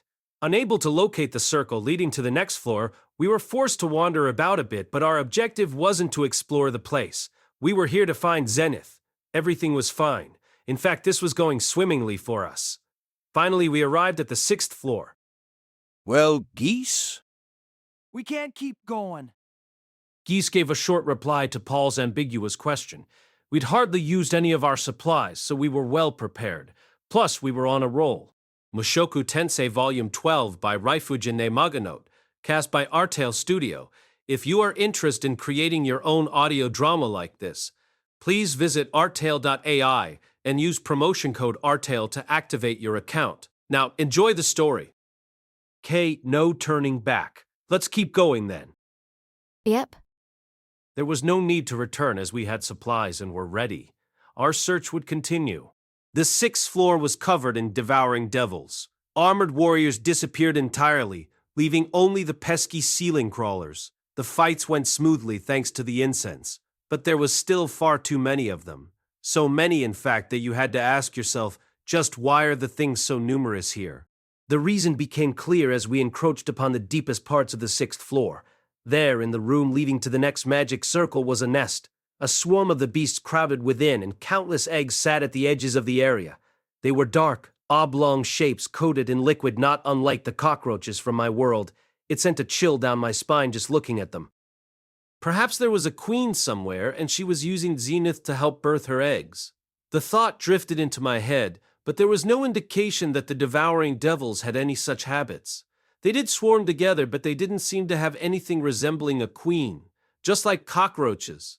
Anyways, just where were all these pests coming from, and what was their purpose? How were there so many when there wasn't an equivalent food source to support them all? Teacher, what do beasts like this eat it? Good question. There are many theories out there, but I've often heard that they feed on mana. Mana. Forests and caves had a high concentration of mana, in addition to being full of monsters. Come to think of it, Nanohoshi did mention that such magical energy could be found in all manner of things throughout this world. Mana, however, could not be seen with the naked eye, so how could this theory be confirmed? Wait, there was the Eye of Magical Power, suggesting it was true. Still, if they really did feed on mana, then wouldn't it also make sense for them to just gobble up my spells? The fact that they couldn't must mean there were two types of magical power, the kind that could be consumed and the kind that couldn't. Now that I thought about it, Paul had told me a long time ago that monsters were attracted to the magically imbued crystal at the heart of a labyrinth. Were the crystals really that enticing to monsters? The ones here weren't even trying to delve deeper. All they'd done was create a nest and start inhabiting the place. Well, pondering the mystery would get me nowhere for now. There were other monsters, like the armored warrior, that clearly didn't consume anything to survive. I'd leave the questions of monster ecology to the experts. Well, no matter what they consume, it doesn't change the fact that they attack humans on sight. Let's destroy these eggs as we find them, or they'll be a thorn in our side when we next return. Roxy said as she coolly made short work of their eggs. She used a short sword rather than magic to impale them one by one. Her expression was the very definition of indifference. I liked that side of her, too. At any rate, so monsters produced eggs, huh?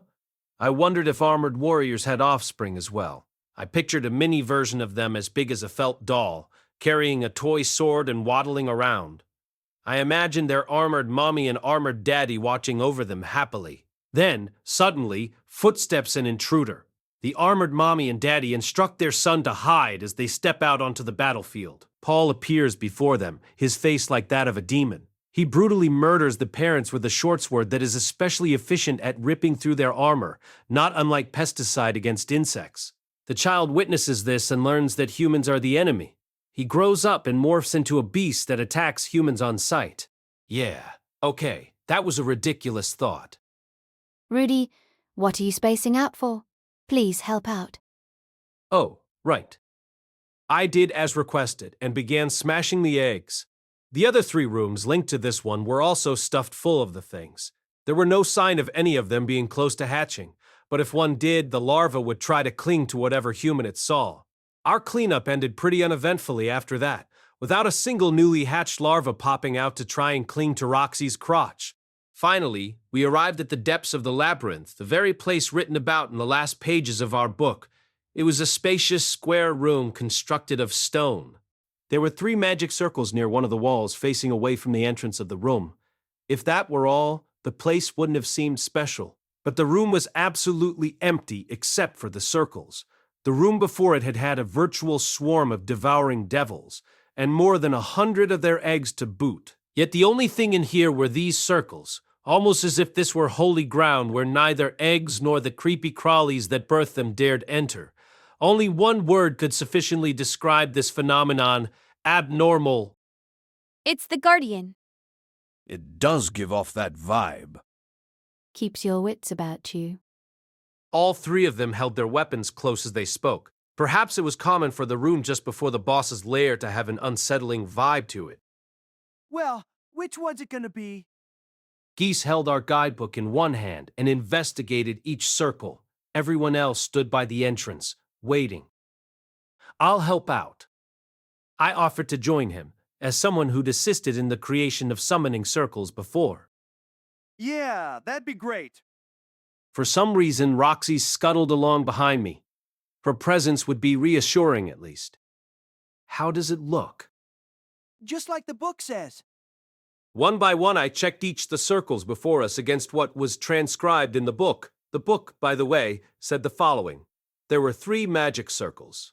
We knew immediately that 2 of these were random teleportation circles, so we used a stone to mark the one we thought was correct and hopped on.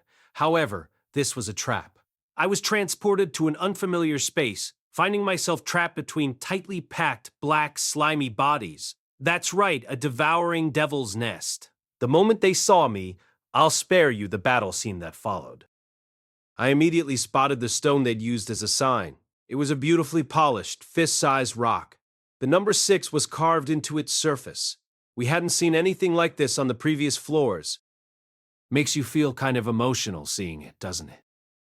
Think so. I say it's just bad luck. Listen here, boss. Things like this items left behind by a dead party, they're bad luck. A jinx?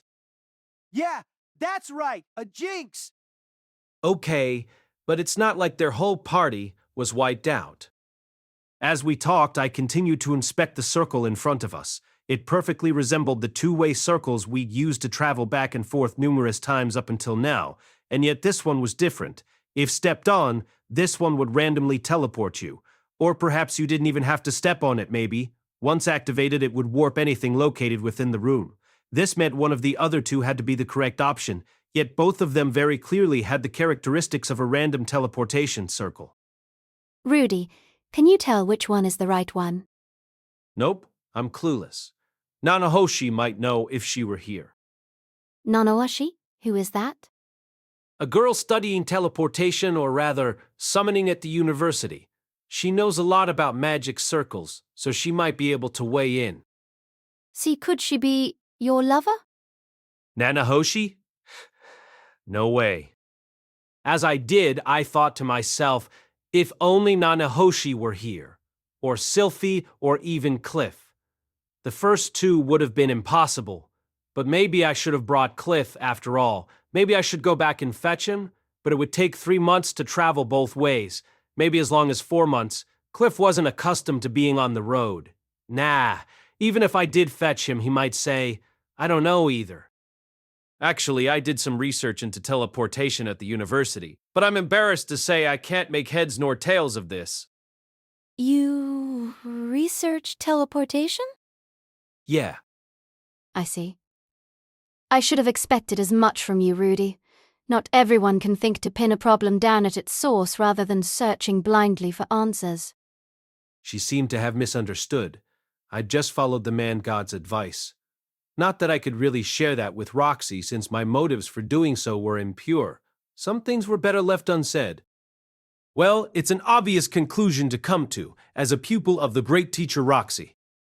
You can praise me if you like, but you won't get anything for it.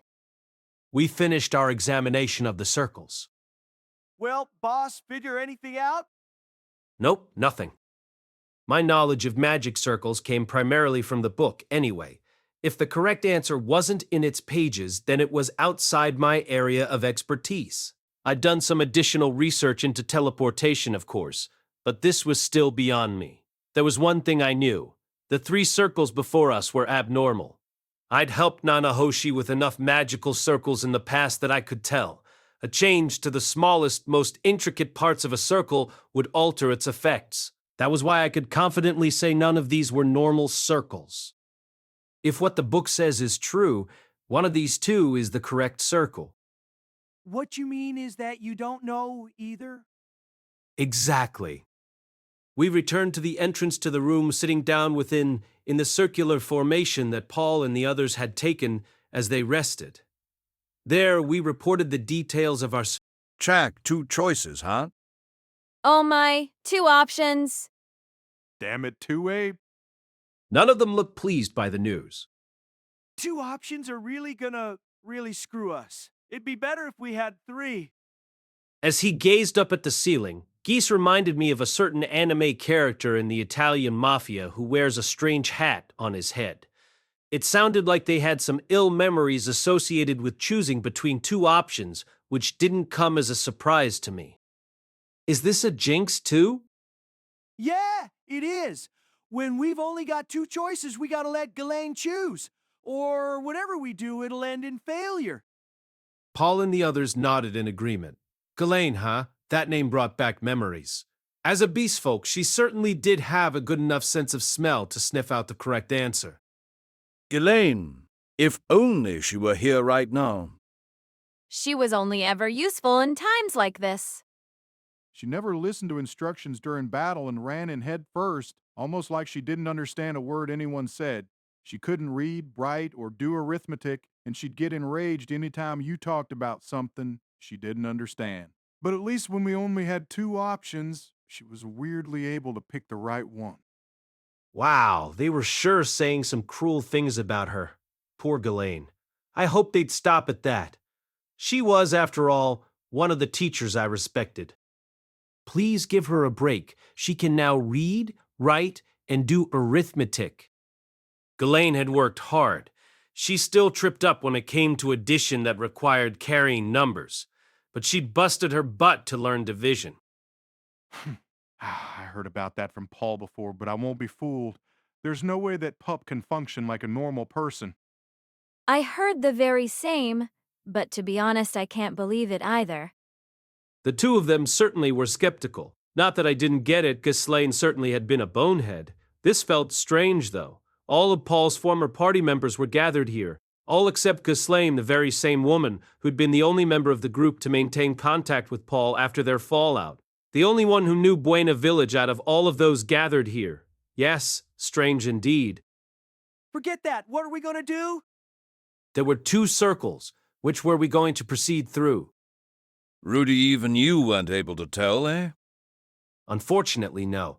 I even studied these in school before I came. I'm sorry I can't be of more help. So that's how it is? Paul folded his arms over his chest, closed his eyes, and began thinking. After not even a minute, he lifted his head. Let's just take a majority vote and see where that puts us. Those in favor of taking the circle to the right, raise your right hand. Those in favor of the left, raise your left.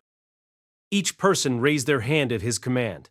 Paul, Ellen Elize, and Roxy all voted to go to the right, while Geese, Talland, and I voted to go to the left. We were split right down the middle. Shh, we can't even decide. Father, I do have to say I'm not too sure about deciding on something like this with a majority vote. Yeah. Anyone else got any brilliant ideas? When Paul asked, Ellen Elize lifted her hand. What about sending a person into each one of them at the same time? You proposing we sacrifice someone? Either you or I could burn incense and slice our way through the devouring devils if we had to. One person would enter each of the 2 circles at the same time, and the person who was correct would come back to us. Then we would immediately go in search of the other person, and the problem would possibly be solved. I oppose that. Oh, Rudeus? Why is that? First, there's no guarantee that either one of those is the right answer. Both circles seemed randomized to all appearances. They might both be traps, meaning all 3 of the circles were traps. It was possible the correct circles were located in a different room.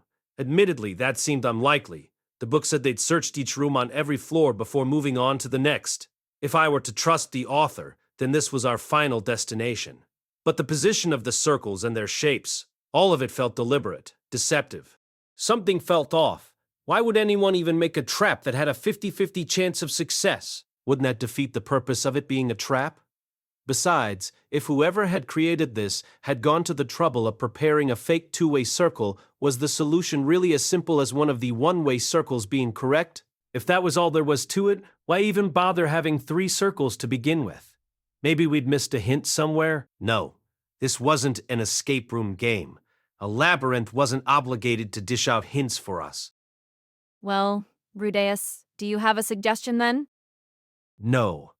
But could I ask for you to wait a little longer before coming to a decision? It weighed on me. It felt like there was something I was forgetting. And until I could recall what it was, simply stepping onto one of those circles based on the assumption that it was a 50-50 chance was too dangerous. The moment one person did, it was possible the entire room might be randomly teleported. One could only traverse the teleportation labyrinth by warping through magic circles. Perhaps there were rooms we couldn't reach without stepping onto a randomized circle. I want to think about this a little longer. Okay, Rudy. We'll leave it to you. Paul nodded before anyone else could respond. I sat in front of the circles and began to think. My starting premise was this. All 3 of these circles were dummies. Based off that, 3 possibilities sprang to mind. First, it was possible this wasn't the end point of the labyrinth. According to the book, this labyrinth had one internal rule of its own, and that rule was that the main route through the maze was composed solely of 2-way circles. Following that logic, this had to be the final destination. However, the area that Roxy had wandered into before was a section of the labyrinth inaccessible through two-way circles alone. To get back to the main path, you had to find your way through over 31-way circles in the area. In short, the real end of this labyrinth might be located beyond a one-way circle, though I did think the chances of that were slim. Second possibility. Unbeknownst to the author, one of the other party members had triggered a trap right before they entered the portal. The author assumed that they were stepping on the two-way portal, but what actually happened was that someone else triggered a random warp, teleporting everyone in the room off to a random location. Thus, the two-way portal actually was the correct one. Nah, that couldn't be it. If such a trap were present, surely Geese would have noticed it. Third, the two-way circle was actually a double circle. Portals came in a lot of different shapes. Perhaps there existed one that was donut-shaped. If so, the correct portal might be surrounded by one such donut-shaped portal that was actually a teleportation trap. That was possible, right? In other words, as long as we stepped on the very center rather than the perimeter, we could reach the next floor. Idiot, I chastised myself. Who do you think you are, some kind of ace detective? The most probable of these three possibilities had to be the first one. The author had generally only ever stepped on two-way circles. Even after he discovered the three different types on the first floor, he never stepped on a single random or one-way circle as he made his way down through the third and fourth floors. That had been enough to get him this far. Perhaps, from this point onward, you had to proceed by one-way circles to make it to the end. But if that were the case, then maybe the path leading forward didn't start here. Maybe we were just simply at a dead end, in which case, the path leading forward might start somewhere we'd already passed up. For example, there could be a one-way circle on the fourth floor that actually led to the final point of the dungeon. Damn it. Things had gotten so complicated. Besides, the way the author had divided up the floors was arbitrary to begin with. He'd done it entirely on the basis of what monsters were around, and what the area looked like. The unique rule about the main route through the labyrinth only consisting of two-way portals might have been complete coincidence. Was our best option to just brute force our way through, trying out each option one by one? Start on this floor and go through each one-way circle, defeating whatever monsters we encountered, trying to find a different route. That seemed like the correct choice. Just look at the atmosphere of this room, though. The veteran members of my party had entered and immediately sensed that the boss, or rather, guardian, must be close. I was sure this place had to be special. That this had to be the last room in this labyrinth. No, maybe that was just one of the labyrinth's traps. There's just no end to the possibilities. I muttered to myself as I stood up. It was time for a bathroom break. Father? What is it? I'm going to go relieve myself. Taking a piss, eh? I'll go too. A piss? You can't use such inappropriate language in front of ladies. Who cares about manners in a place like this? Come on now, we're in front of Roxy. I can't slip up here. Well, okay. She probably wouldn't think much of me going to the bathroom, but still. Paul accompanied me out of the room and back to the area where the devouring devil's corpses and smashed eggs remained. There, we took turns standing watch while the other took care of their business. You're really struggling with this one. Yeah. It occurred to me that maybe this place isn't the final room of this floor, that maybe there's another route, one that we have to take in order to get to the boss. Nah, that can't be. That room is definitely the right place. You're saying that based on what exactly? Nothing. In other words, intuition. Still, it was a veteran's intuition, not something I could take lightly. Intuition of this sort might seem like baseless conjecture, but it was actually an unconscious inference based on experience. Well, no need to get ahead of yourself. We'll wait. If there's something you're not sure about or something you want to discuss with us, feel free. Don't try to solve it all by yourself, yeah? Understood. I stowed my buddy back in my pants and traded positions with Paul. Now that I was standing guard duty, I took a glance around. Oh, there's also one other thing that I wanted to talk to you about, Rudy. Yes? What is it? Nah. Not the time for it right now. I'll tell you about it when we get back to the inn. What is it? Please don't do that. It'll make me nervous if you don't tell me. That's the sort of thing we call a death flag, you know. What the hell is that? Anyhow, if I say it right now, it'll only mess with the group's morale. I tilted my head as I heard his voice filter in from behind. It would mess with our morale? What on earth did he want to talk about then? Was it anxiety over Zenith, or something else that might make things awkward between us? A reprimand of some sort? Basically, yeah, something like that. True, it could really screw things up if I got all depressed and couldn't stay focused in battle. You can be as angry as you want with me when this is done. Oh, well, it's not like I'm angry. Just figure I'd give you a chance to prep a bit. Once we got back to the inn, I hope we would be able to rescue Zenith before then. I hope Mother's safe. Yeah, me too. With just those few words, the air in the room turned oppressive. This wasn't good. Paul had to be feeling hopeless that we'd come this far and still hadn't found her. It was best to keep those kinds of thoughts to myself. I listened to the long, drawn-out trickle of Paul relieving himself as I surveyed the area. There was one big room and 3 smaller ones that had been covered in eggs. Then there was the one further in with the magic circles. All the smaller rooms were connected to the larger one. Something was bothering me. This room is pretty long, isn't it? Guess so. Why? It was oblong in shape, though wide enough, and so jam-packed with corpses that it almost looked square at first glance. Closer inspection revealed that its length exceeded its width. It was actually rectangular. At each end of this long stretch was an attached room, though their sizes all differed. I'd seen this before, recently, and something was missing. Ah! It suddenly came to me. That's right, this looked exactly like the ruins of the teleportation circles we used to get here. Okay, let's go on back then. Rudy, what are you doing? What are you doing? Paul eyed me suspiciously. I gave him a sidelong glance as I hurried back to the other members. Geese was sitting with his butt planted on the floor, not unlike the great Buddha statue, when I called out to him, "Mr. Geese, could I have your assistance?" You find something? Just hurry up and come along. Please search around here and see if you can find a hidden staircase. Wait, I guess it could be possible. We haven't seen anything but teleportation traps up till now, but it could be there's a hidden room or something.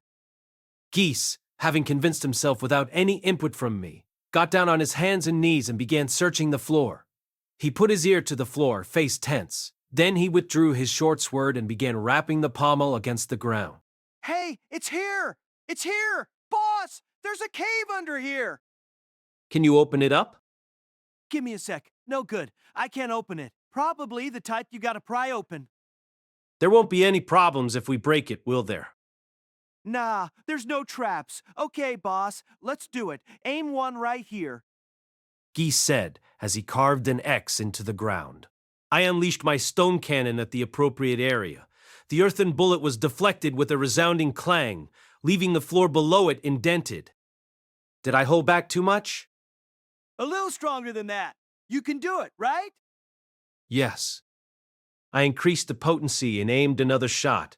This time, a much louder bang went echoing through the halls as the floor collapsed, leaving a hole in its wake. Okay, just leave the rest to me. Geese was immediately back down on his hands and knees, clearing away the rubble. Now that there was a hole in the floor, the rest was easy.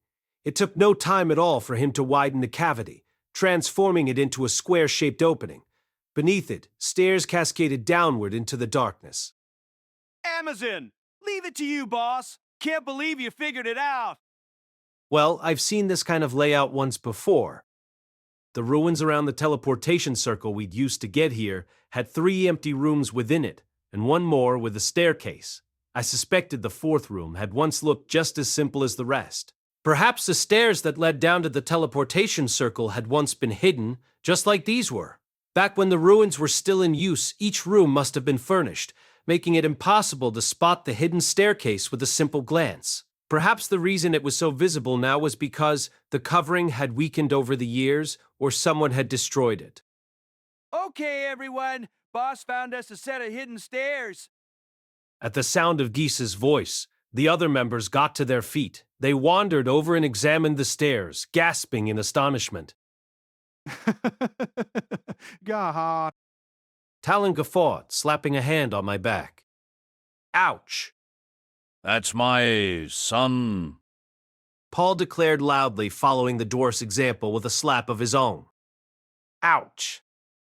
This does make sense. I seem to recall the ruins of the teleportation circle looking similar.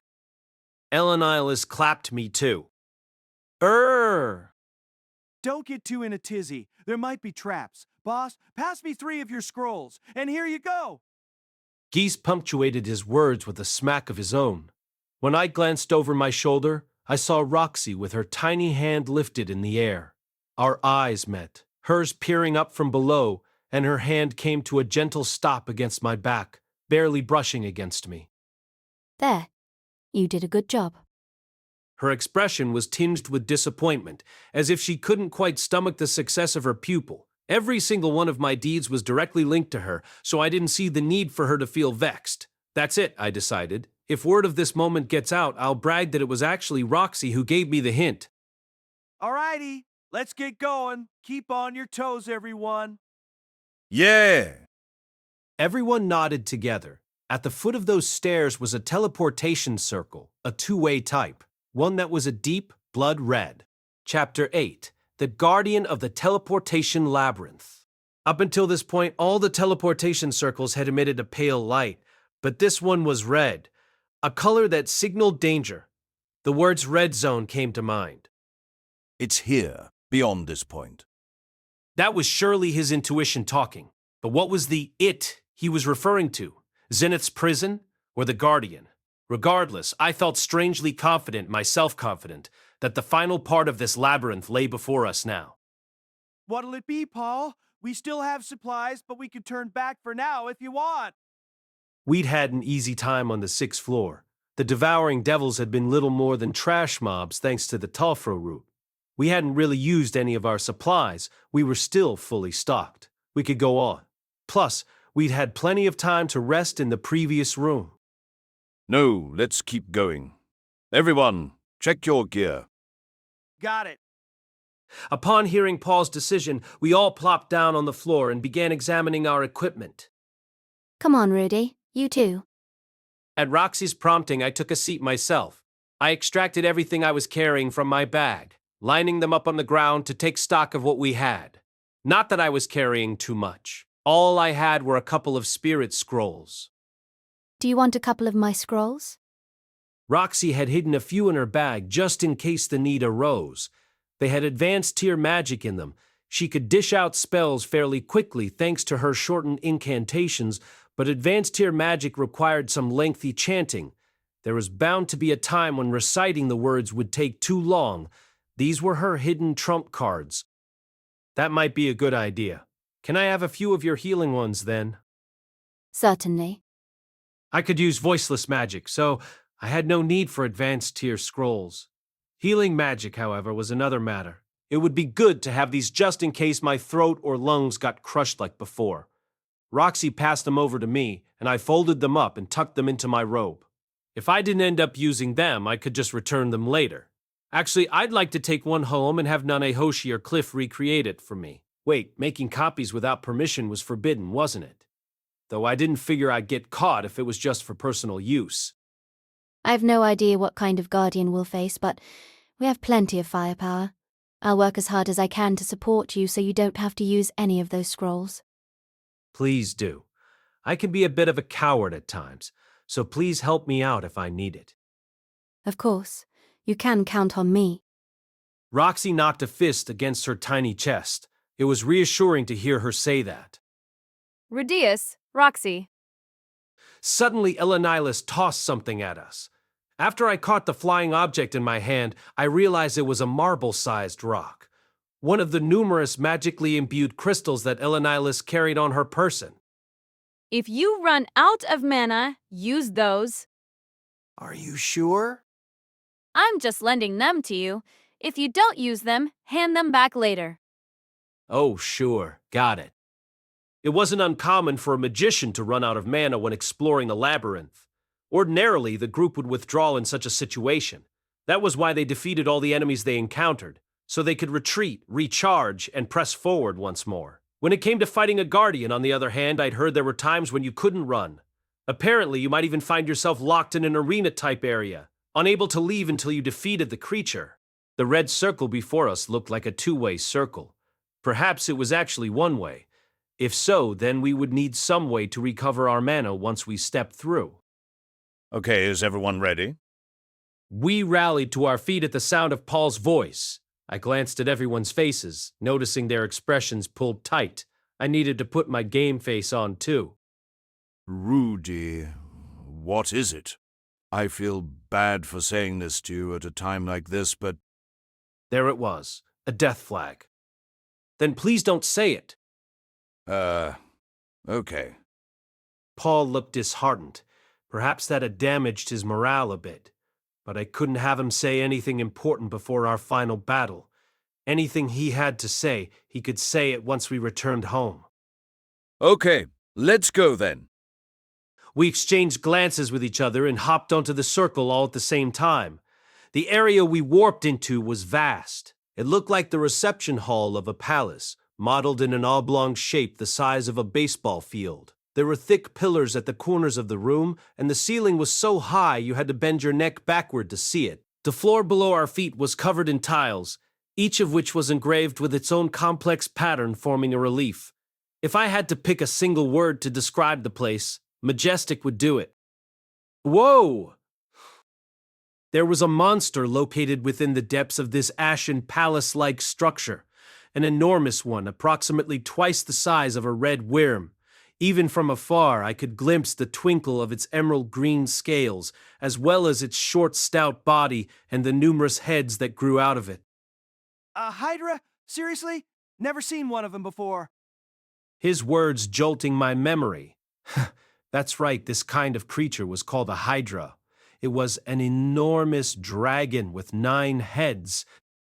There she is. That, however, was not what Paul's eyes or even my eyes landed on. There, just beyond the Hydra, inside the room it was protecting, was a single magically imbued crystal, one of magnificent size, green in color with spikes that fanned outward. I had never seen one this big before. It was completely unlike the marble-sized ones that Elenile carried with her. Not that it mattered. No, the size was irrelevant. More important was what was trapped within it. My mother. There she was, encased in that crystal. Zenith. I was utterly confused. Why? How had this happened? How was she trapped inside that crystal? Before I could express my doubts, Paul already had a sword in each hand and was charging forward. The Hydra gently lifted its sickle-shaped necks. You damn moron! Don't rush in there! Elenise clicked her tongue and sprinted after him. Talon went waddling behind her. She couldn't catch up to him. I'll cover you. I finally returned to my senses and outstretched my staff toward the Hydra.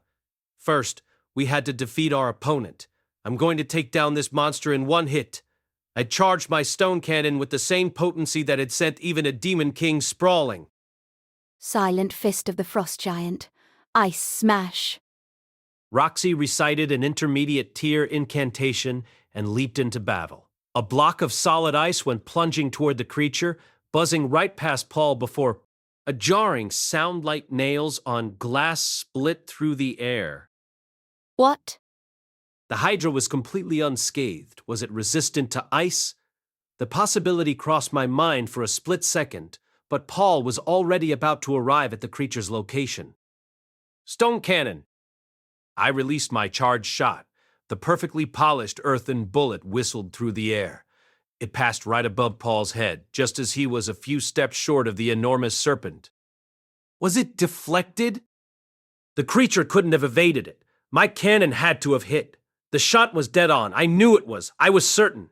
But there was the Hydra, towering on high, as if it hadn't noticed a thing. Not a single scratch on it. Gruoa. Paul's battle cry was so fierce that it reached even my ears. The Hydra moved its head like a snake, lashing out at Paul as he edged close. He was sharp and precise as he evaded, moving only as much as required. In the next moment, the serpents' heads were dancing in the air. Paul's left-hand sword had pierced through. His speed was astonishing. Then, for a moment, Paul's body blurred. He was so fast that even my eye of foresight couldn't track his movements. Blood came bursting from one of the Hydra's other necks. Again, his left-hand sword had sliced its flesh, though his blade lacked the necessary length to fully behead the creature. He flipped his body, taking advantage of centrifugal force to cut through once more. One of the serpent's wilting necks came crashing to the floor. In an instant, it had lost two of them. Unfortunately, Hydrus had many heads, so the others came whipping through the air, surrounding Paul in all directions. He retreated a step to try to gain some distance, but the length of his stride wasn't enough to escape from the Hydra's range. Paul! Elenilas finally caught up with him. She braced her shield and thrust forward with her weapon. An invisible shockwave rippled through the air. There it was again, that sound. The Hydra continued its pursuit of Paul, as if it hadn't noticed her attack at all. Rapid, muddy currents gush forth. Flash flood. Roxy's incantation conjured water right in front of Paul, sweeping him to safety and out of the Hydra's range. As he spun around, somersaulting through the water, Elenilas immediately stepped forward to cover him. Behind them, Talhan skidded to a stop and began his own incantation. Although a bit irregular, our formation did now have its usual vanguard, middle, and rear guard. Still, what were the rest of us supposed to do? Paul's attacks were making contact, but my stone cannon had been deflected. Roxy's magic as well. Should I try fire next, or wind? There was no guarantee that Paul and the others might not get caught in the blast, though. What was I supposed to do? Earth Pillar! Talhan finally completed his incantation. He was using earth magic. A boulder appeared above the Hydra and came plummeting down toward it. Once again, the same sound. Just before impact, the enormous rock shattered into dust and disappeared. And there was that sound again, that piercing, high-pitched sound that nullified magic when it reverberated through the air. Does magic not work against this thing? Crap, what were we supposed to do? Keep trying, or should we retreat for now? What was I supposed to do? Rudy, look. It's healing. I glanced up in time to see one of the stumps where Paul had sliced off its head beginning to expand, meat and muscle knitting back together. The other neck soon followed. It was regenerating. This meant that just cutting off its necks wouldn't be enough to cause substantial damage to it. Let's retreat. But her voice didn't reach Paul. Paul was whooping out fierce battle cries as he single-mindedly slashed his sword at the Hydra. His style was so reckless that it was putting Elenilas, who was acting as his support, in danger. Geese! Geese dashed forth, darting past Talhan and sprinting up behind Paul. He gripped something in his hand and flung it at the Hydra. An explosion rippled. Dense smoke rolled out, the Hydra at its center.